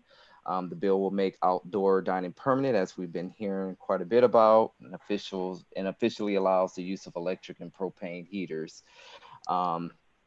In the support of small businesses as they adjust to this new normal and work to ensure that they'll follow the proper guidelines. On Tuesday, this coming Tuesday, we're partnering with Earth Matter New York to celebrate the newest community compost and drop-off sites at the Bowling Green Green Market. We look forward to continue supporting our community composting programs throughout the city. Also, Monday morning from 9 to 10 a.m., we're partnering with Visiting Nurse Services of New York, along with Manhattan Borough President Gail Brewer and others, to host a free face mask and 2021 calendar and tote bag distribution. That event will be taking place at 7 Mott Street. And lastly, our partnership with our Community First Food Pantry is growing stronger. And since May, we've had over 13,500 families. We're always looking out for more volunteers. So I'm going to put in the chat box a link if anyone who is interested in volunteering for our food pantry. And then also too, as it's been alluded to earlier through others, the Soho NoHo community meeting is happening on Monday. I'll join the chorus of other electeds as well that our office will be in attendance and involved on Monday on this. We're just, as everyone else, waiting for the scoping document to come out to get into the complete details. So once that's out, we'll be able to provide more information on that. So that's something I know I'll be working on. That is it for me. Hopefully I stayed within time, and I will be happy to take any questions. Thank you. Okay, I don't see any questions. Thank you, Anthony, again from Councilmember Chin's office. Now we are going to go to Luke Wolf from Controller Scott Stringer's office. Janine had her hand up. Is it me? Sorry, I have a question. Sorry, Anthony. Sorry, We have a question for you, sorry, Janine. Anthony. Go ahead, Janine. Yep, I'm here. Difficulties. Okay. I hear you. Thank you for mentioning at the end of your report about the Soho NoHo process, and I'm glad to hear that Councilmember Chin will be there. But I don't think it's quite the same that she's there's any surprise, because she was quoted in the mayor's press release announcing the rezoning. So, you know, I hear your frustration shared with us that we're not getting any information, but if you're going to submit a quote for a press release, there is some knowledge. So I'm just curious if you have any additional information that you can share with us. Can you guys hear me? Okay. Well, one, I don't believe the council member herself is going to be there. I know I will be there from her office as her land use director. That's one. But two, in regards to additional information, I don't have. I know I've been speaking with other groups from the area, from the Soho NoHo area about the rezoning, and just waiting for the scoping document to come out. And in terms of the quote, I know that's one of the administration, i.e. the mayor usually puts out from our office, but that's not like a direct quote from us. As I've been mentioning throughout, I will continue to, once I get, and we all get that scoping document to review, then we'll be able to provide more detailed information as this goes on. But I have no additional information other than that from our office at the moment. Thank you. Okay. And just for clarification, I don't believe any elected official other than the mayor's office has this information, because I've spoken to representatives from all the offices and nobody has seen any of the But I will say it would be great if the council member could attend the meeting. Okay.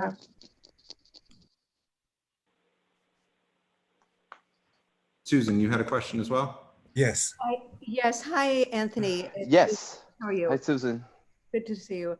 I just want a kind of a recap question of what I've been hearing from many people in our community, which is we're not sure why we're having the meeting actually on Monday with so little information or new information available to people. I mean, our community members attended every community meeting last year or a year and a half ago with Envision Soho NoHo. And so this has been met with reactions ranging from anger to frustration and why. And so it's, we'd like an answer to really what is the exact purpose of the meeting on Monday night, and why are people attending? What is the intent of this meeting exactly? Even though you're not releasing any information, right.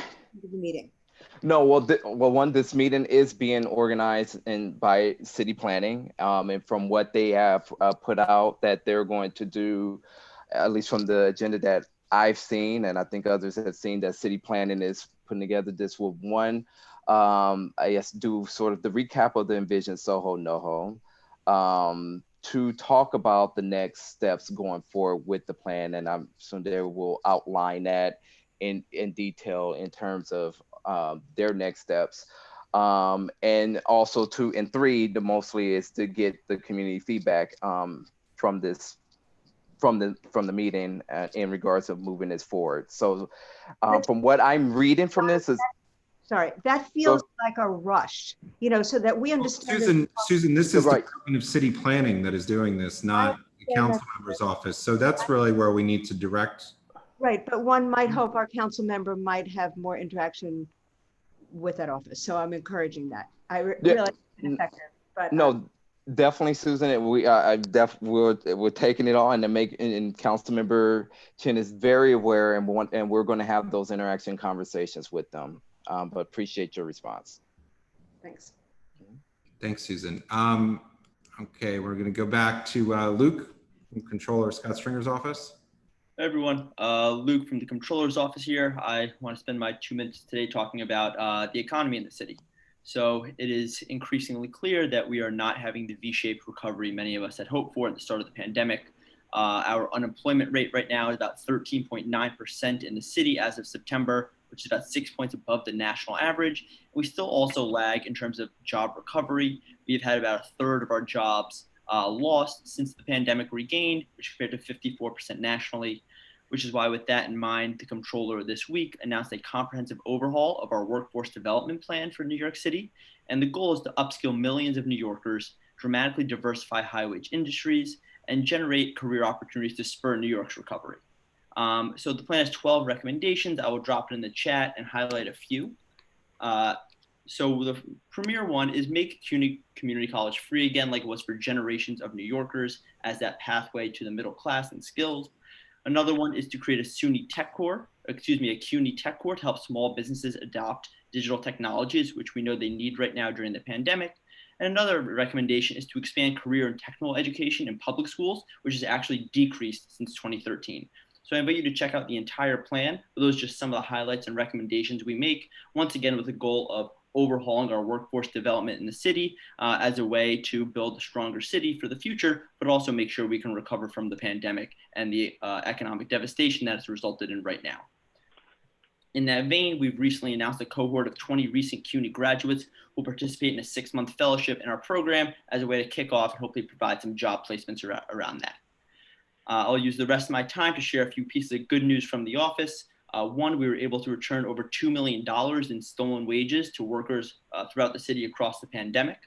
And also 34 new companies from the S&P 100 will now announce they publicly disclose workforce demographics and diversity statistics. That is after a push from the Comptroller's office. In my last second, I will give what is the standard disclosure now that I too will be at the Monday meeting, certainly looking forward to seeing the mayor's plan and what he has in store as this process unfolds, and look forward to joining future conversations around that as well. Thanks, Luke. And now moving on to Matt Green from Speaker Johnson's office. And Matt's here with us tonight because today is Pat Comerford's birthday. So I hope she's having fun somewhere else and is doing fun things. So Matt? Yeah, hi, thanks Carter. Hi everyone, Matt Green here with Corey Johnson's office. It is her birthday, so I'm gonna do my best to fill in her shoes. We told her she could join via Zoom, but I think she wants to celebrate her birthday this evening.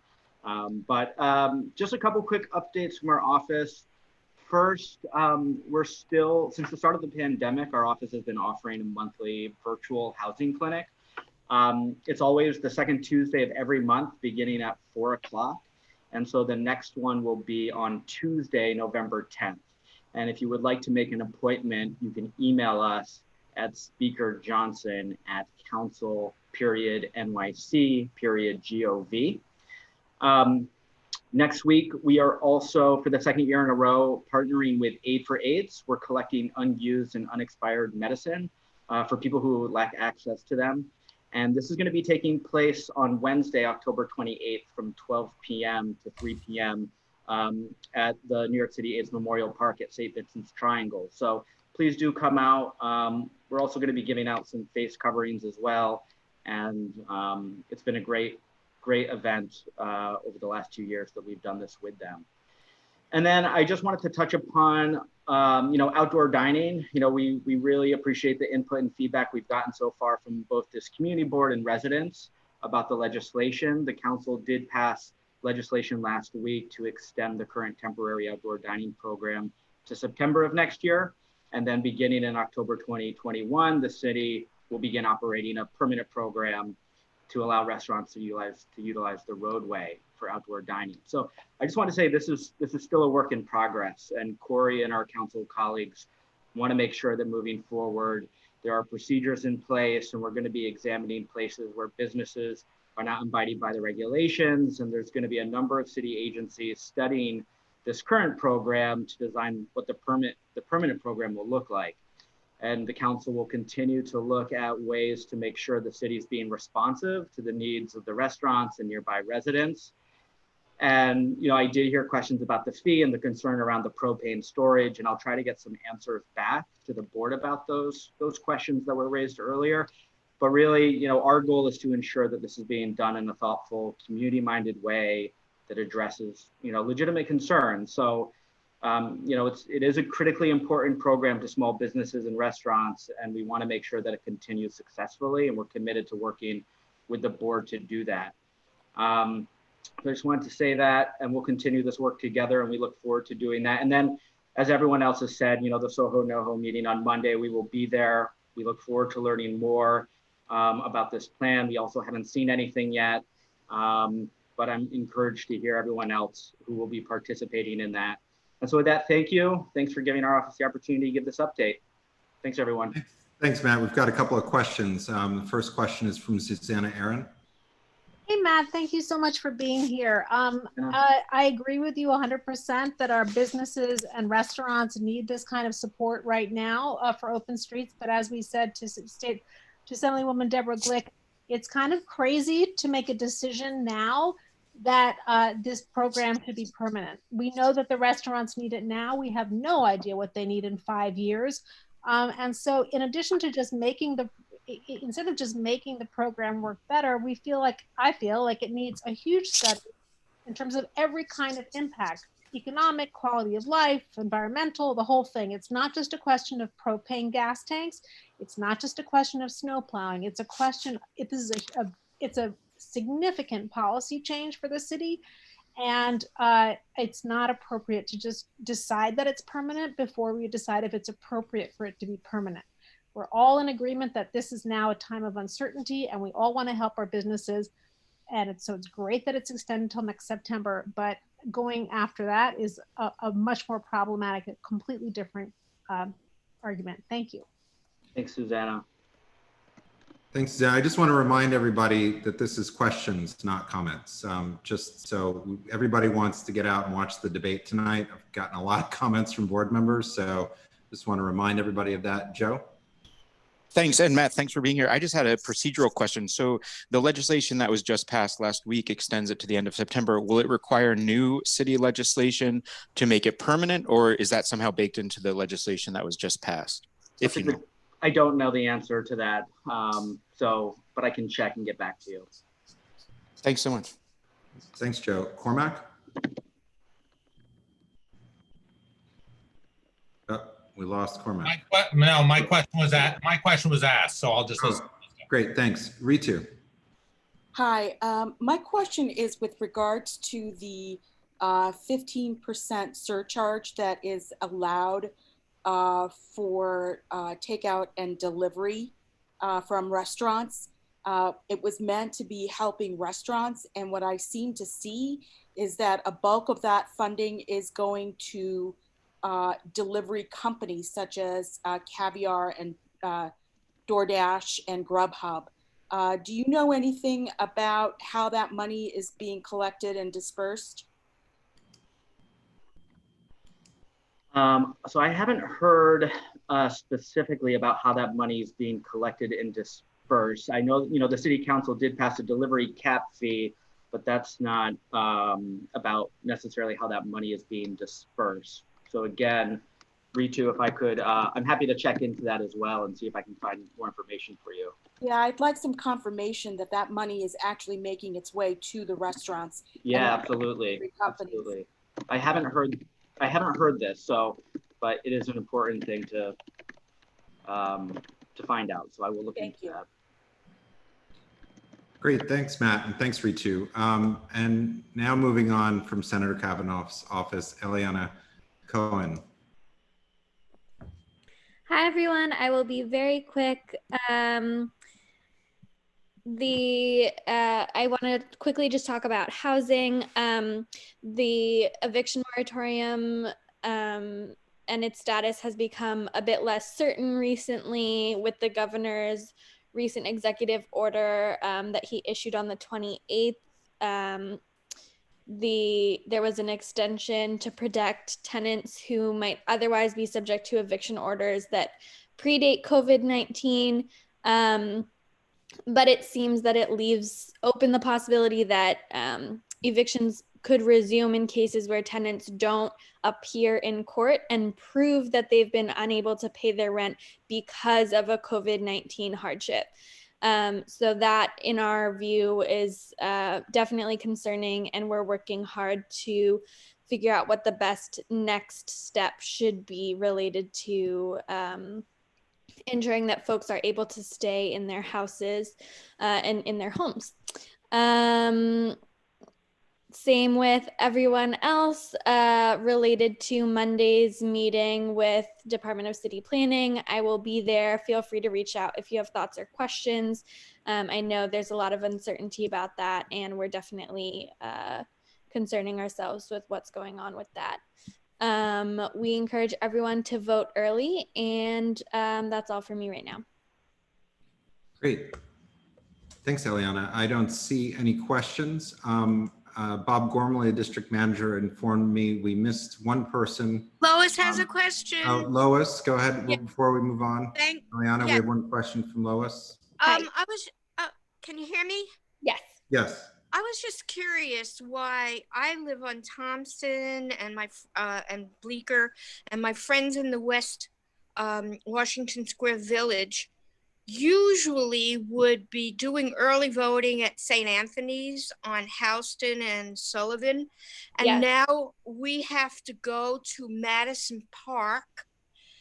But people in Washington Street, they go to St. Anthony's to do early voting. Could you explain that, please? Yeah, I know. That is something that we've been speaking with the Board of Elections about, and it is because of the COVID-19 pandemic and just space restrictions. Since Madison Square Garden is a much larger space, they've just shifted some of the boundaries of the districts where folks are going.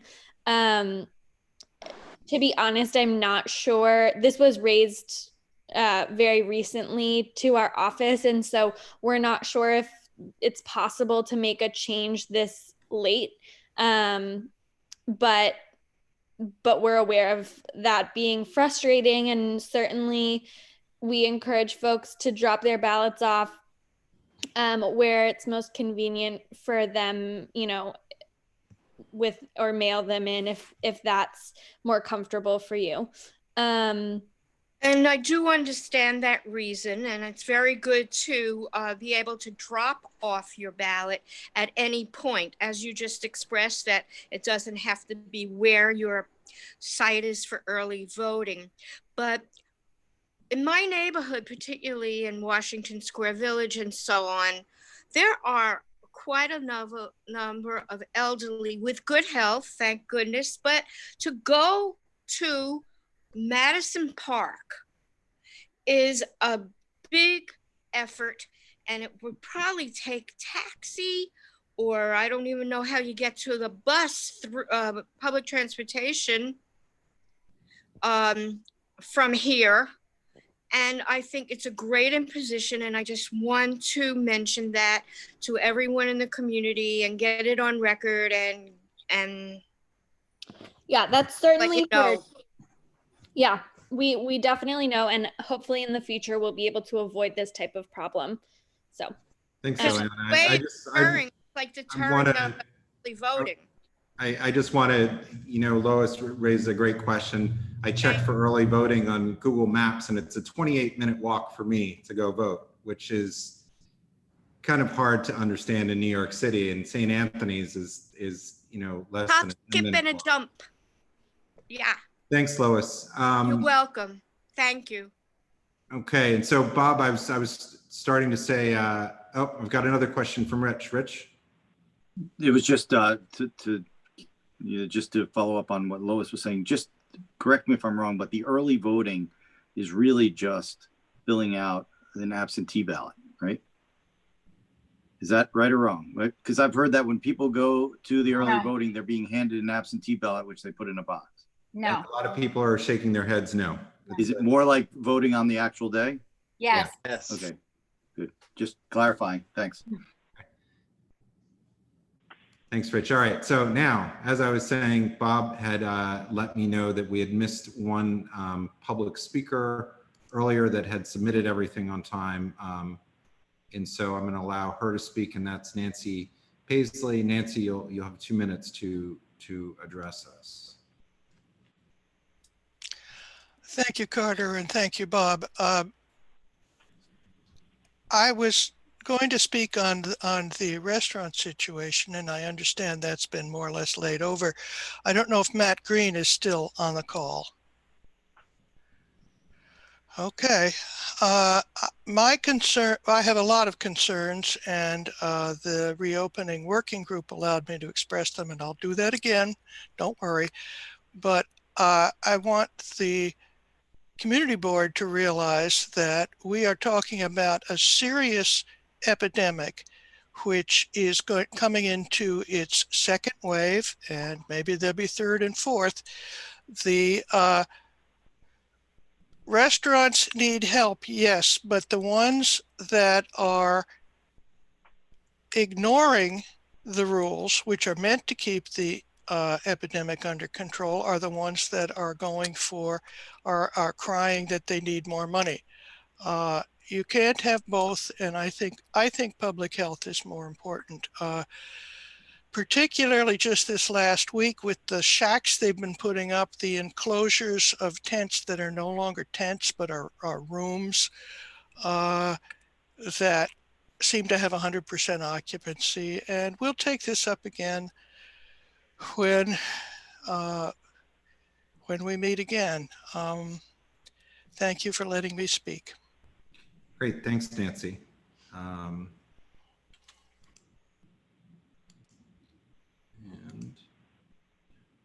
All right, now we're going to move on to the chair's report. Unfortunately, most of my thunder on all these items has been addressed, as is often the case. The first item, obviously, is the Soho NoHo neighborhood plan. We sent out an email today. You heard Gail talk about some of the frustrations we've had. I've heard a lot of frustrations from all the elected officials' offices, and frankly, there is no plan because we haven't seen it. We've seen one announcement from the mayor, which is a portion of what this plan presumably is. It's just one small portion, so it's very difficult, and I think it's very frustrating for everybody in talking about it because we don't even know what we're talking about. So, you know, frankly, nobody even knows if we're supporting something, if we're opposing something, or if we're trying to you know, modify something. So it's very complicated. And I just want to remind people that the meeting on Monday really should be focusing in on city planning and talking to them, as this plan is coming from city planning. And, you know, from what I've heard and from what you guys heard tonight, there's been very little input from our other elected officials that's been actively solicited by the mayor. And we had heard, as you saw Pete had put up earlier, there were a lot of steps that they were supposed to take, and we're not aware, nobody's aware of those steps being taken, and we haven't heard any answers yet. So we'll as we go forward, we'll hear more on that. I'm going to put just a link to this in the chat, just so people are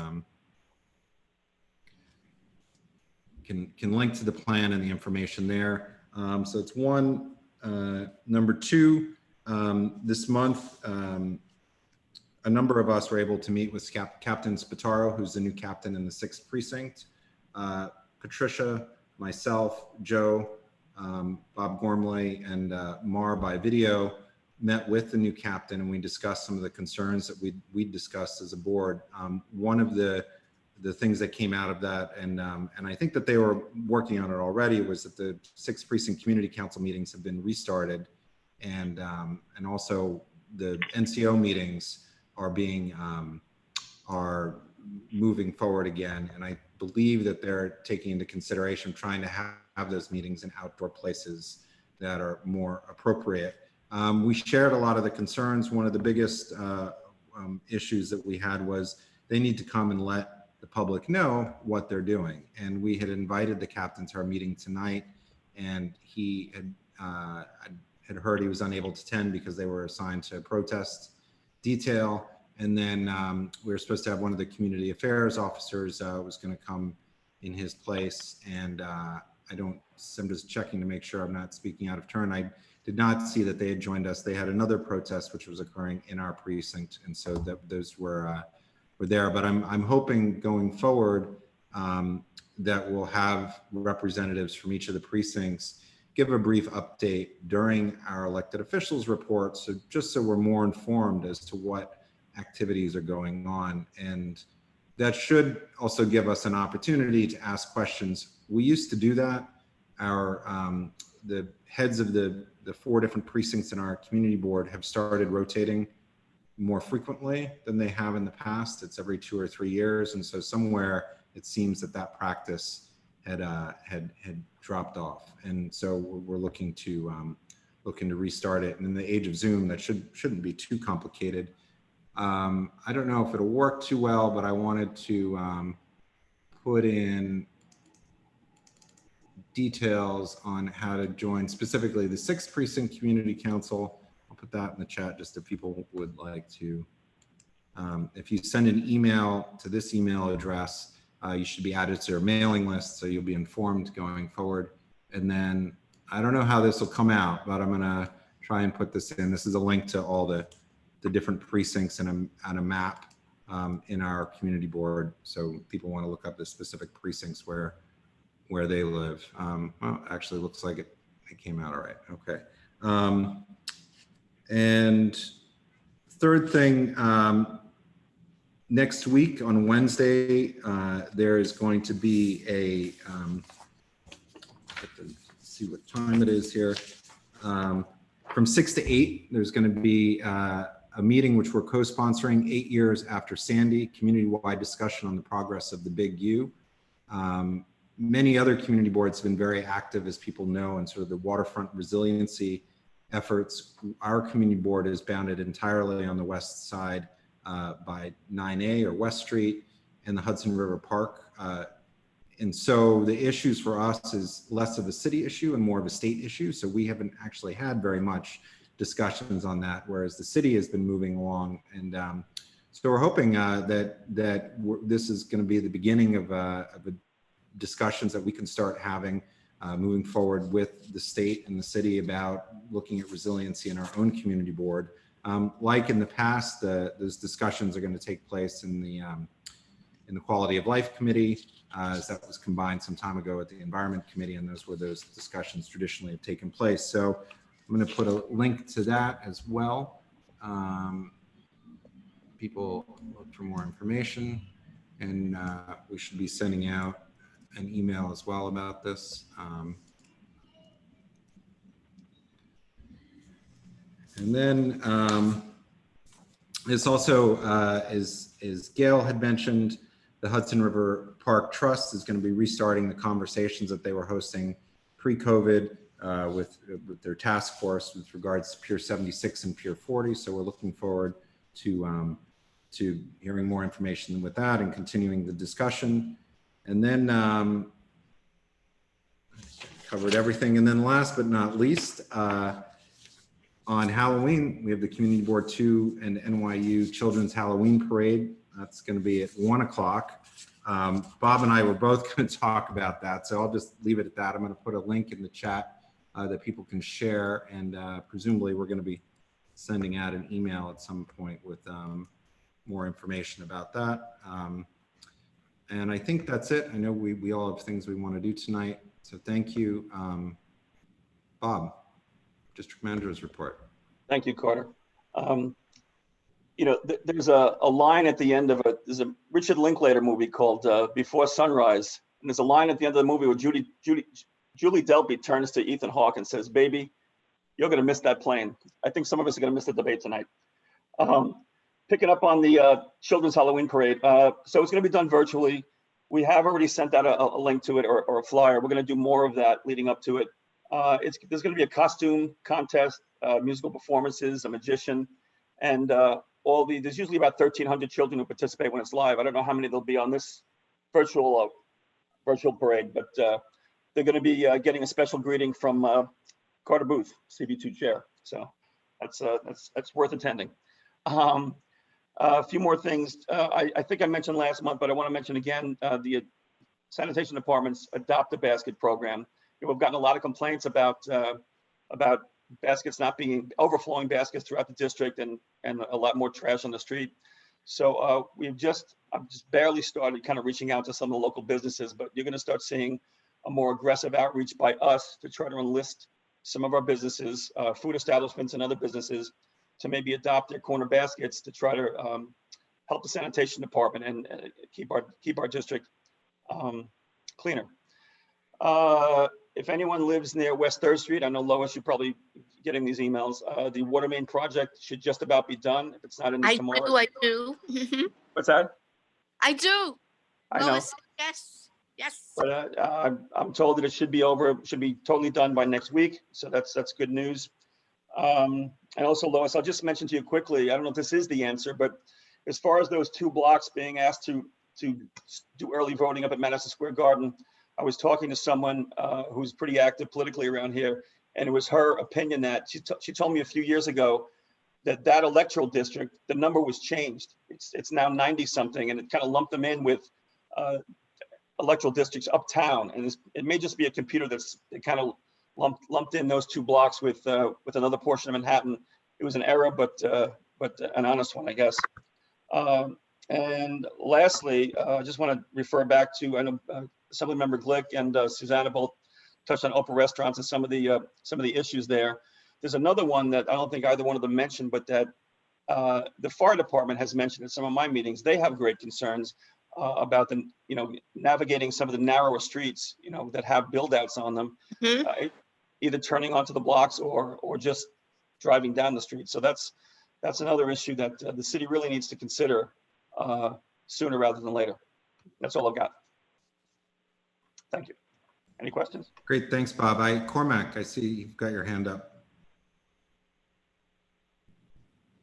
Yes. I just, in the form of a question, Bob, I wanted to ask you if what you're implying is that your idea of a properly spooky and disturbing Halloween is a personal greeting from Committee Board 2 Chair Carter Booth.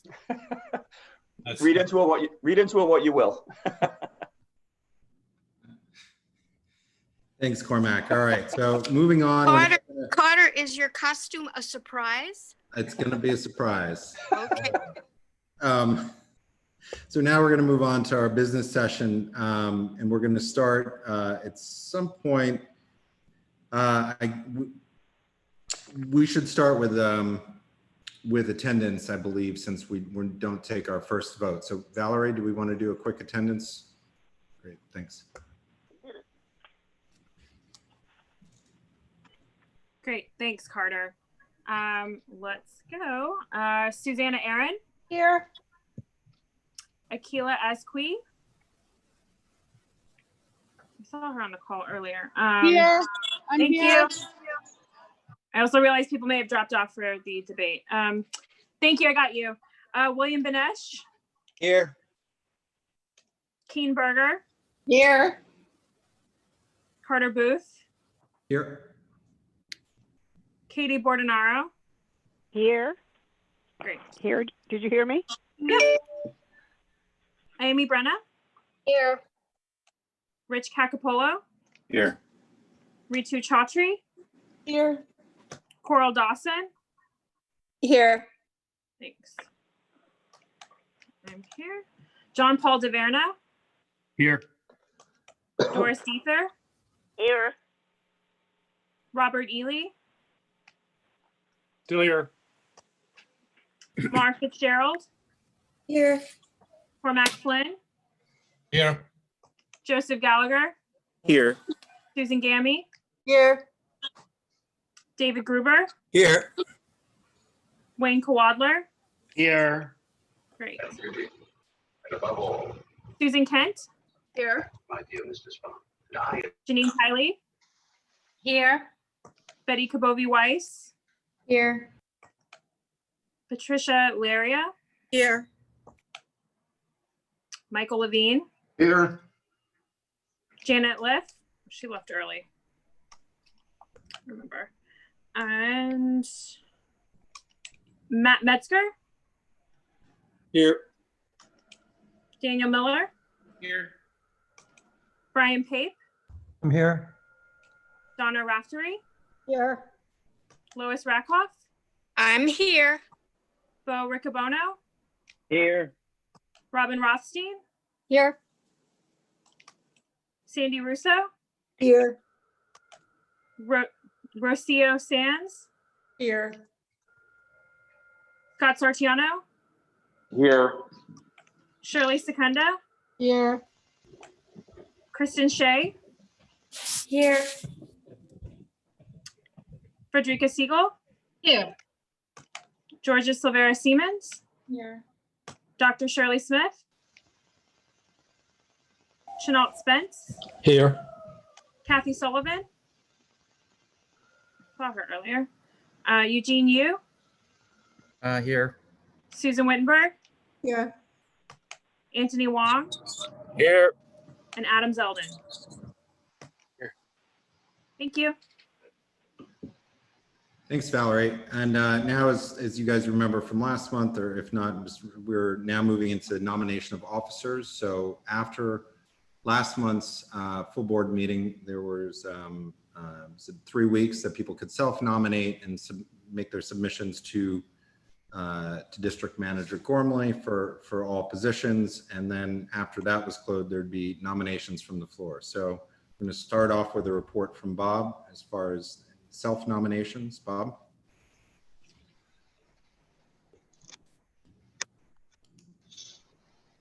You're muted, Bob. My apologies. There were 5 self-nominations. Carter Booth nominated himself for chair, Susan Kent for second vice chair, Valerie De La Rosa for secretary, Amy Brenner, assistant secretary, and Anthony Wong, treasurer. That's it. Okay, great. So now we're going to move on to nominations from the floor. So I'm going to open up the nominations for all the positions. I'm going to go through each position, and then at the end we'll close the nominations. So the first position is for chair. Are there any other additional nominations? Okay, I don't see any hands that are raised. For first vice chair, are there any nominations from the floor? Okay, see Shirley, your hand up. The first vice chair, I nominate Dan Miller. Okay, Dan, do you accept? Accept the nomination. Okay. Are there any other nominations for first vice chair? Okay, seeing none, we're going to move on to second vice chair. Are there any additional nominations? Susan Kent's currently nominated, self-nominated. Okay, I don't see any additional nominations for second vice chair. Moving on to secretary. We have 1 self-nomination from Valerie De La Rosa. Are there any additional nominations from the floor? Okay, seeing none, I'm going to move on to assistant secretary. We have 1 self-nomination from Amy Brenner. Are there any additional nominations? Okay, seeing none, moving on to treasurer. We have 1 self-nomination from Anthony Wong. Are there any additional nominations?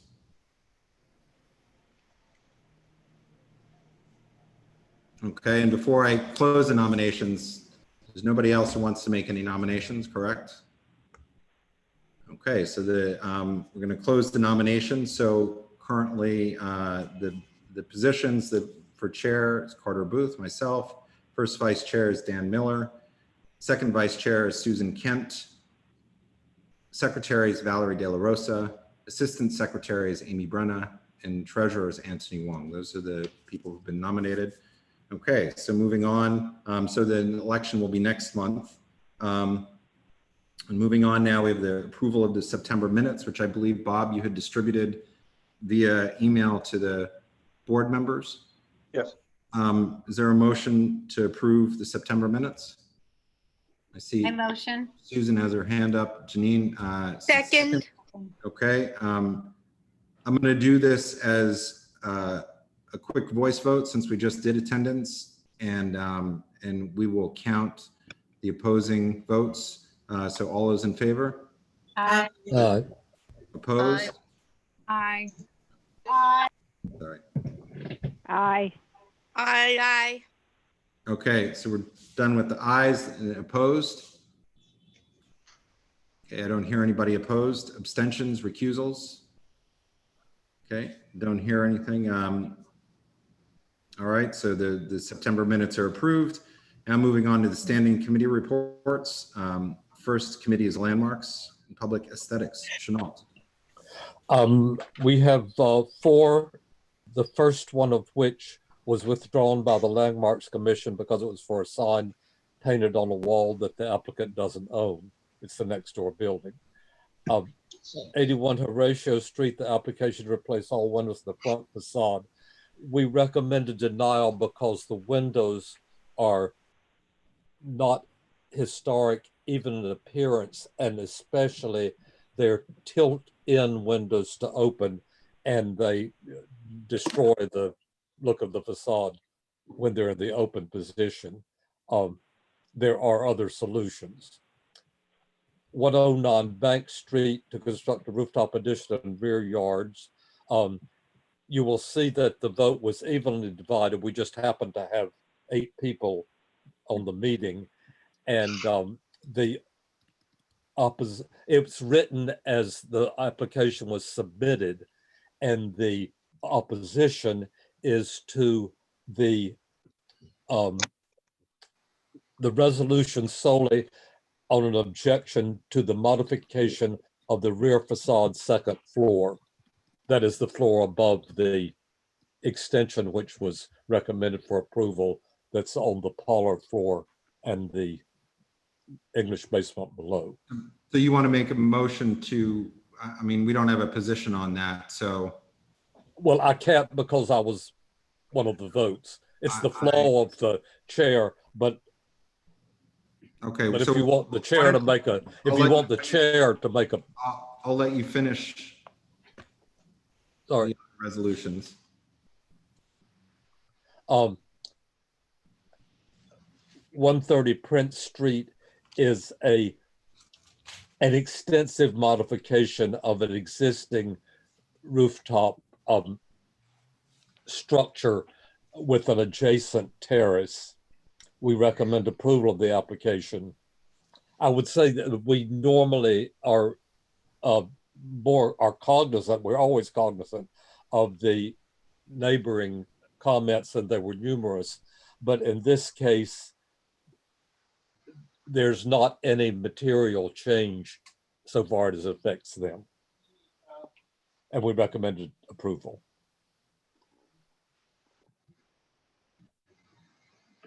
Carter, if you made a ruling about the tied vote, I didn't hear it. Well, hold on a second. So wait, so that was item number 3. Did I get that right?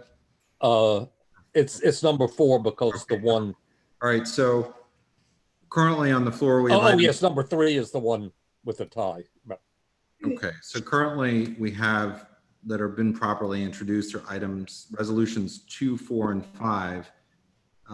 So I think that we should consider those first, and then we'll go back to addressing number 3.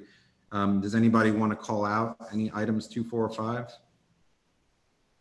Okay, as we've done previously, and I guess I probably should have started off saying this, I'd like to do this as a block vote so that we can just start moving items into an omnibus vote that we can vote on at the end. People can vote differently on individual items should the need arise.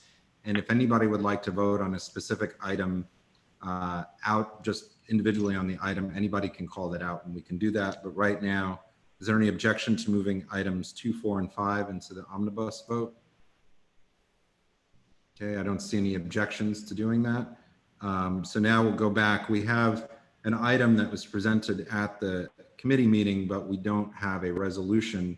There is a draft of language that's before us. I believe that it needs a conclusion.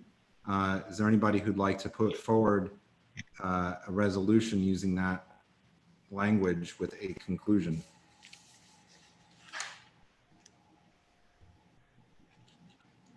If we want to take a position here, okay, Sandy, you have your hand up. You're muted, Sandy. Yeah, I do. I'm just concerned about the time. It's 8:33, and I intend to watch the debate. So I think this meeting will, if we follow our usual course, will go beyond that. So rather than do something at the last minute, maybe we should have a plan to hear just a few of the committee reports, vote on those, and I don't know, do the others well, meeting or something. You know, you raise a really good point. I mean, it would take longer if we do the individual votes, because we need to record each of the votes and to know how each member has voted on them. So I understood. I'm shutting down at 3 minutes to 9. Yeah, but by not being able to see anybody, I mean, I think we can move through this pretty quickly. Okay. But to do this, we need somebody to introduce a yes or no on item number 3 in the Landmarks Committee. I guess it's written here as it's that it's approved. Is that what does anybody want to recommend that's what we consider? Susanna? I think that we should consider the resolution as written, and we can turn it down. It's written improperly because it's a tie vote, but let's okay, so I don't have an answer. So do you have a motion to you want to put that on the floor? No, I'm sorry. Yes, I'll put that on the floor. Is there a second to put that on the floor? I'll second it. Okay. So is any do a quick voice, or is anybody opposed to considering this? In favor? Everybody, I assume, is in favor? Okay, so we're going to consider this. Excuse me, Anybody want to Carter. discuss it? Katie. Yes, Katie, would you like to discuss it? Chenault just in one sentence explain his objection again. I'm trying to look at the pictures. I'm trying to understand his objection. Okay, the objection is for two reasons. The first objection is our precedent is to, above any extension, preserve the original facade. In this case, it was long ago rebuilt, but in the original historic configuration. The second objection is much the same, that the existing condition would be altered. Yeah, we don't quite. In our view, incorrectly, and this has been almost invariably the view of the commission. Okay, so Chenault, your objection is in line with the historic, with the pattern of the commission. With preserving the historic configuration of the rear facade. Thank with you. our That's precedent enough. and with Landmarks precedent. Thank you. Okay, is there any objection to moving the resolution into the omnibus bill as it is written? Okay, seeing no objection, we'll move that in. Well, I want to vote against it, Carter. So well, I'll mention the number again at the end. Okay, fine. Thank you. Do that. All right. Now we're moving next to the SLA Licensing Committee for the first report. Okay, I'll take the first one. Thanks, Donna. 14 applications, 5 of them were heard. All the decisions were unanimous.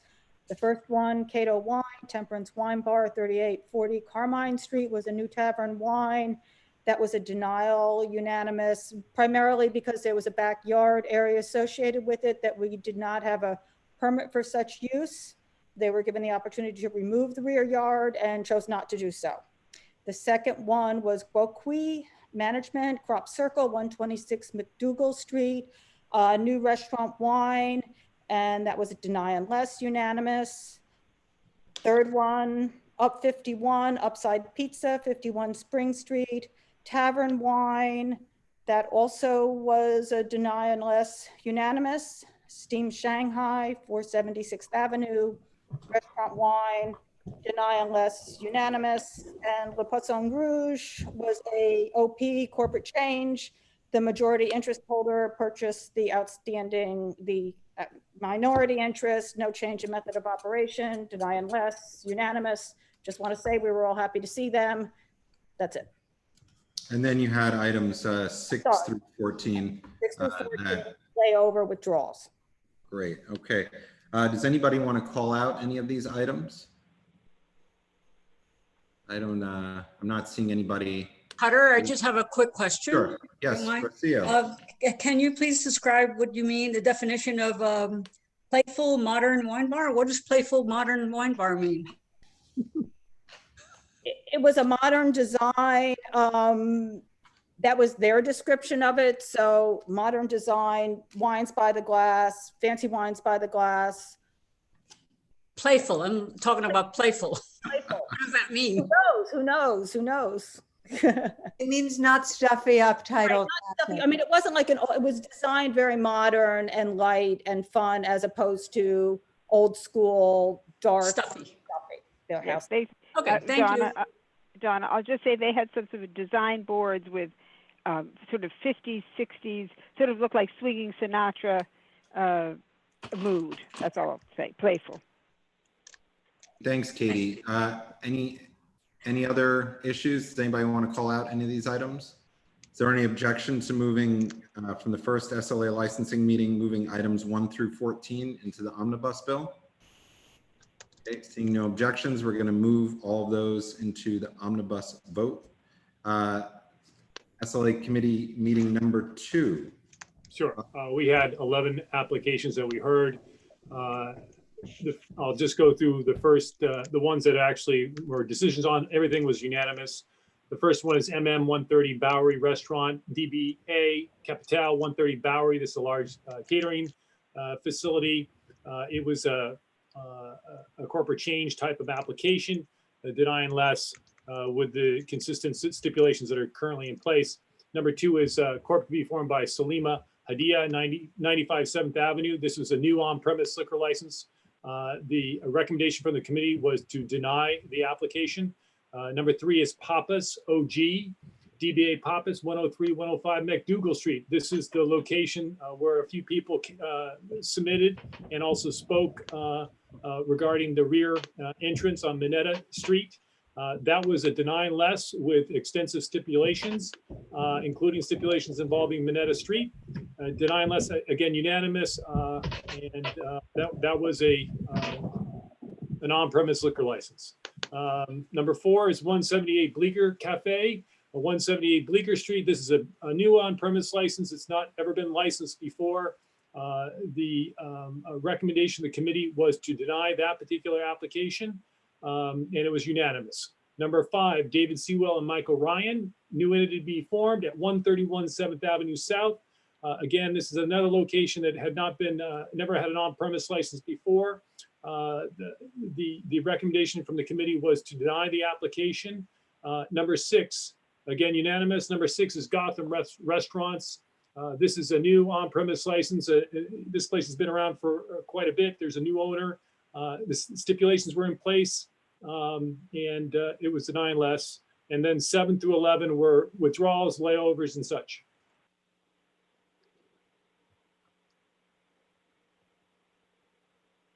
Thanks, Bob. Great. Does anybody want to call out any of the items, numbers 1 through 11?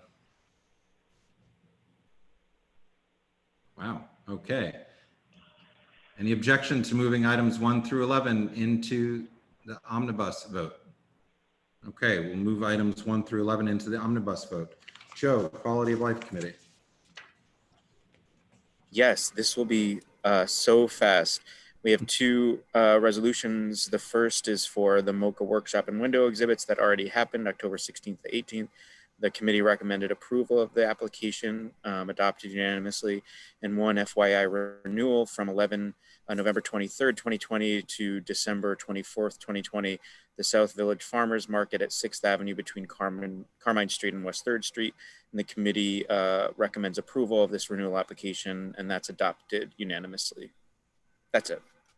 Okay, great. Does anybody want to call out either of those two items? Okay, seeing nobody, is there any objection to moving items 1 and 2 from quality of life into omnibus vote? Seeing no objections, we'll do that. And now moving on to the Traffic and Transportation Committee. Shirley? Okay, so we had two resolutions. There was one abstention in each case. The only reason we had the abstention was because one of our members was unable to show up earlier, so we can vote on what they didn't understand. The first resolution was in response to a request to remove a temporary bus stop in front of 250 Hudson Street, and we have no objection. That's really basically it.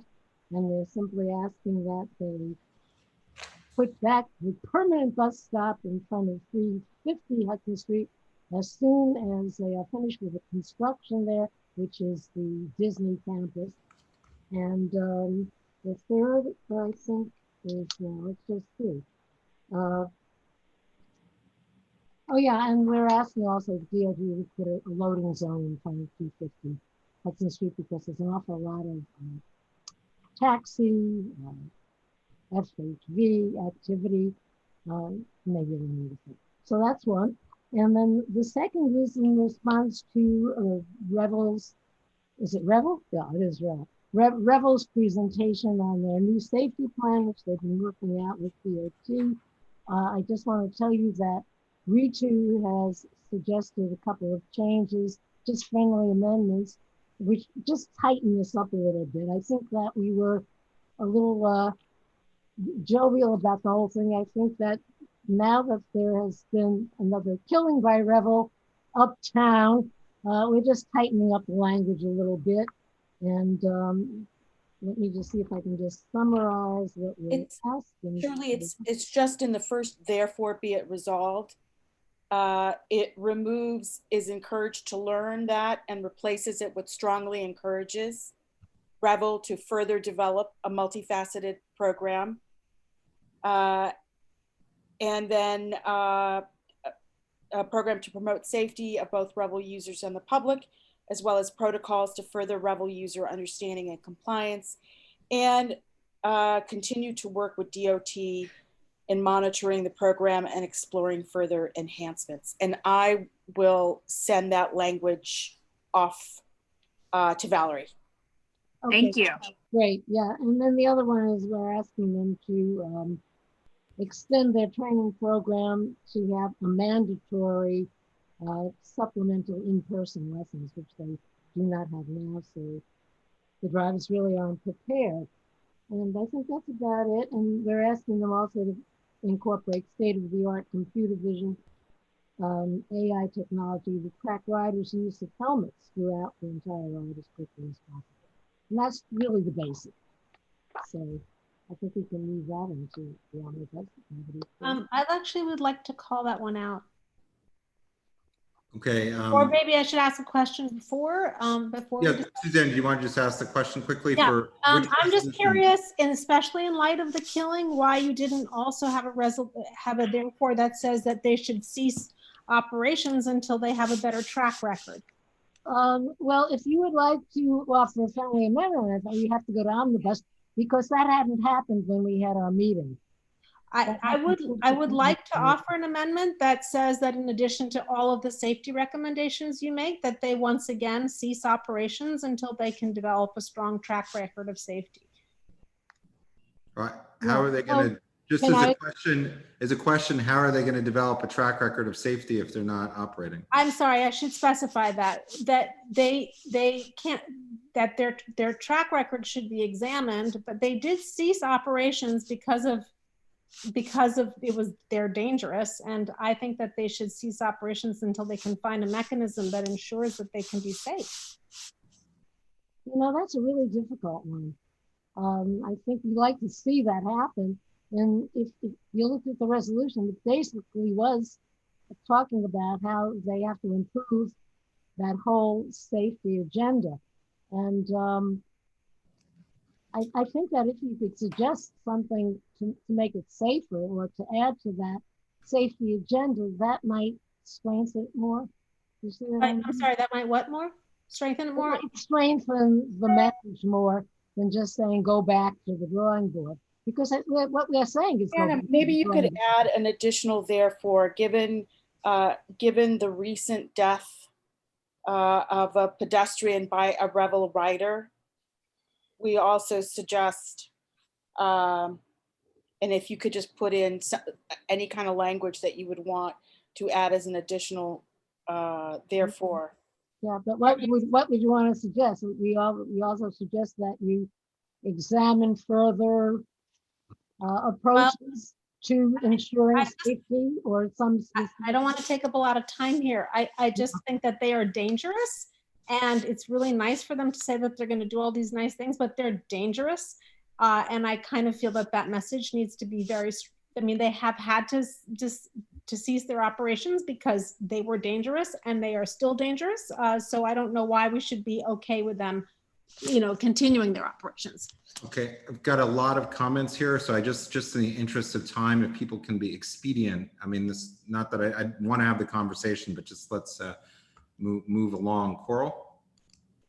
My comment would just be this, I mean, it doesn't seem like the actual scooter is dangerous. It's that people are not being licensed or are not equipped to well ride them or not in the right capacity. So I think as an operator, the only way they could do that or we could recommend would be saying, and I would imagine that they already have this, and please tell me, Shirley, if you reviewed this already, have some sort of rider saying you can die using this. And they have to sign that when they actually get the bike. Yeah. I mean, they literally, I mean, there's nothing that they can do to make sure a drunk person doesn't take the bike. Coral, it does say in there that we recommend the training, which is where that should. That's it. I don't think there's anything else you can do. As it's not the vehicle is not dangerous. It's the rider being impaired or not managing it well that is the risk. Yeah. That's like saying a bike rider. Out, by the way, that it was Revel was the one. It wasn't that they were made to seize operations. They chose to seize operations so that they could I agree. That's why I'm saying, just to Susanna's comment, like a bike rider can get killed too. It's, you know, the things happen. You can't say you have to cease operations because, you know, somebody is, it's not if the bike blows up, it's a different thing. Okay. So I just don't think that we need to do an over level of, I'm comfortable with what you've done as a committee. So just as a, thank you, Coral, just as a point, so you did not accept that amendment, correct, Shirley? Right. Okay, so that should answer Cormac, that should answer your question. And I don't hear any other motion about putting that forward is unfriendly. So Bob, Ely? Yeah, my only suggestion, I'm going to have trouble with this resolution myself, but it does, even though it is for safety, there's a concern that perhaps anyway, I'm going to have a hard time with this one. But my suggestion is that maybe it go back to committee since we had such an incident occur. I don't know if there's a rush to get this done. It's just my suggestion. You can take it or leave it. Thank you. Thanks, Bob. Frederica? Yeah, what if we have them cease operations until they've implemented all the suggestions in the reso? Oh, that's kind of a thought. That's. I like that. Yeah, I mean, I think that's a significant change. So it's all substantively altering the existing resolution. So I just put that out there. I would like to second Bob's recommendation, bring it back to committee. I am on the committee. I think it does need further investigation. Yeah, I was going to say that I have no objection to having it come back to committee so that we Neither can do I. just a little more. Okay, so we're gonna vote on sending this back to the committee. Is that correct? Okay, and I also think, you know, Shirley, just so everybody knows, there were questions about that person who was killed and why it wasn't reported until 3 weeks after the fact. You know, and I think that's a really important question. Given that they were supposed to be so transparent this time out. Yeah, so that's right. That's exactly right. So I think there's more information before we take a position. All right. So is there any objection to having a substitute position on that to send it back to the committee? Okay, I don't see any objections to that. So that was item number 2 in traffic and transportation, just from my notes. And then last but not least, we're moving on to from the executive committee. I'm actually going to have Bob quickly intro this. This is on our capital budget requests and our expense budget request for fiscal year 2022. And Bob, I see it says 2021 on the expense side, which I'm assuming is an error. That is an error. So I'll just say quickly, the city asks community boards to select up to 25 capital budget project requests. We only have 15, so we'll have no problem fitting under the cap. The order that was selected, the first 10 anyway, were selected by the after some debate by the executive committee. I'm sorry, I made a mistake. The capital budget, we can do up to 40, but we only have 15. It's the expense budgets where we're limited to 25. We actually have over 50. So, so there was some difficulty getting, I guess, selecting the first 20 or 25. What I will say though is, when I submit them to every year to the city, I'm allowed to enter as many as we have. Last year, we had 40 something and they included all of them. The year before, they just cut it off at 25. So I'm just telling you that if, once we get to the point where we post them on the website, if you only see 25, it's because they just lopped it off after 25. But there's not much more for me to say, Carter, except, discuss. Yeah, no, I just wanted you to explain that as we discuss. All right, so what we're going to put forward is first we can discuss is the capital budget requests for fiscal year 2022. As you can see in the report, I'm not going to read through them. There's items 1 through 15, and then we have positions on continuing support for a number of different items. Is there anybody who'd like to discuss any of those items? We spent a lot of time discussing them at exec. Okay, I don't see anybody's hands up, so I'm going to take it that we're okay with this as it's presented for the capital budget requests for fiscal year 2022, and then we're going to move on to the expense budget request and this needs to be corrected to be fiscal year 2022. And there we have items 1 through 52. Is there anybody who'd like to raise any issues with items 1 through 52 in the ordering? Me. Oh, Shirley. Yeah, but they're simple ones. They're traffic ones.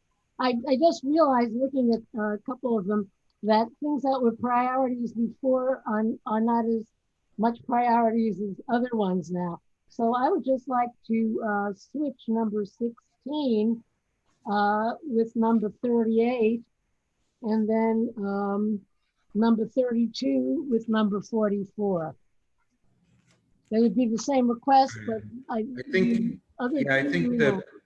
think that these we had ordered these from each committee going in so that it wasn't lumped committee. And the ordering after the top ones doesn't really make much difference. And so they were just rotated through by the committee's number 1 choice, the committee's number 2 choice, the committee's number 3 choice for each committee. So just to disperse them evenly through there. So that I would like to see. You want to just repeat that? The other ones take more precedence than the other. You wanted to switch 38 with 16? Yes. 38 with 16. And then what was the second one? And 32 with 44. That's all. 32 with 44? Yeah. Okay. Valerie, did you have those? Yep, I got that. And I also got the FY 21 versus 22. I'll fix that. That was me. Okay. Is there anybody else like to call out any other items? Okay, I don't see any hands. Is there any objection to moving the budget priority, the 2 items, into the omnibus vote? I don't see any objection. Okay, so now we're going to move on to the omnibus vote. I'm going to call out we're doing pretty good here, right? Going to just call those out. So first we have the landmarks committee meeting. So we're going to be voting on items 2, 3, 4, and 5. Item number 3, if that was the one that had questions, Katie, just so we'll note, when you're voting, you can just reference the landmarks item and Valerie will know which one it is. For the SLA licensing items, we have items 1 through 14 on the first committee meeting and items 1 through 11 on the second. So for those resolutions are included. For the quality of life, we have items 1 and 2. For traffic and transportation, we have items 1 and 2, which was substituted to send back to the committee. And then for the executive committee, we have the budget priorities, which are for both the capital and the expense,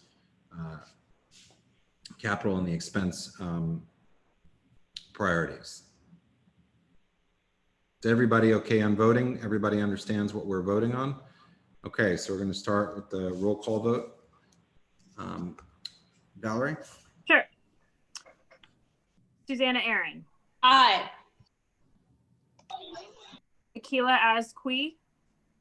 Aye. William Benesh. Yes to all. Keen Berger. Yes. Carter Booth. Yes. Katie Bordenaro. Yes, but no on number 3 of landmarks. Thank you. Amy Brenna. Yes. Rich Cacapolo. Yes. Ritu Chaudhry. Yes. Coral Dawson. Yes. I'm a yes. John Paul DeVerna. Yes. Doris Deether. Yes. Bob Ely. Yes. Mara Fitzgerald. Cormac Flynn. Yes. Joseph Gallagher. Yes. Susan Gammy. Yes. David Gruber. Yes. Wayne Kawadler. Yes. Susan Kent. Yes. Janine Kiley. Yes. Betty Kabovi Weiss. Yes. Patricia Laria. Yes. Okay, Mara, I see you as a yes. I just saw the chat come through. Michael Levine Yes. and Matt Metzger, Yes. Daniel Miller, Yes. Brian Pape, Yes. Donna Raftery, Yes. Lois Rakoff, Yes. Bo Riccobono,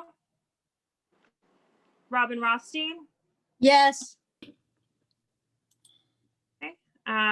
Sandy Russo, Rocio Sands, Yes, except I like to object to SLA number 2, the language, some of the language, so therefore I will abstain from that vote. Okay, so you're gonna abstain on number 2 on Number SLA. 95 7th Avenue, Salima Hadia. I object to the language in it, and I don't want to have my name associated with that resolution. Sorry. It's okay. What's the name of it again? Salima Hadia, 95 7th Avenue South, SLA number 2. Thank you. You're welcome. Scott Sartiano, Yes. Shirley Secunda, Yes. Kristen Shea, Yes to all. Frederica Siegel. Yep. That's a yes? Okay. Yes. Georgia Silvera Siemens, Yes. Chenault Spence, Yes on all except landmarks 3. No. and no on landmarks 3. Okay.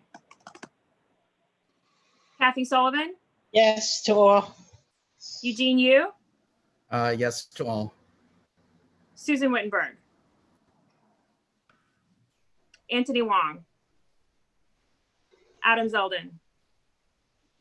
Yes to all. Yes to all. Is that Anthony and Adam? Yes. Yes to all. Okay, just making sure because the pictures sometimes don't show up. Okay, so that is 42. Oh, Susan, yes? Susan, did you have? Sorry, I made a mistake. I had said yes. Okay, thank you. Okay, so that's for the omnibus vote, 43-4, with the exception of a no or an against on landmarks number 3 by Katie Bordenaro, a abstention on resolution number 2 on SLA number 2, 95 7th Avenue by Rocio Sands, and a no on landmarks by Chenault Spence, landmarks number 3. Okay, did everybody had their vote counted? There's no issues with that? I got Mar and Susan. So I think the others that did not answer probably had left for the debate. Great. I think Sandy, Susan, I think we're in good shape, right? It's 9:04, so hopefully we didn't miss too much. Thank you, everybody. And we'll look forward to seeing you. Thank you. Soon. Thanks, everybody. Thank you. Thanks, guys. Everyone. Bye. Okay, see you soon. Good night. Good night. Thank you. Bye. Bye-bye. Enjoy the debate. I do want to say a very good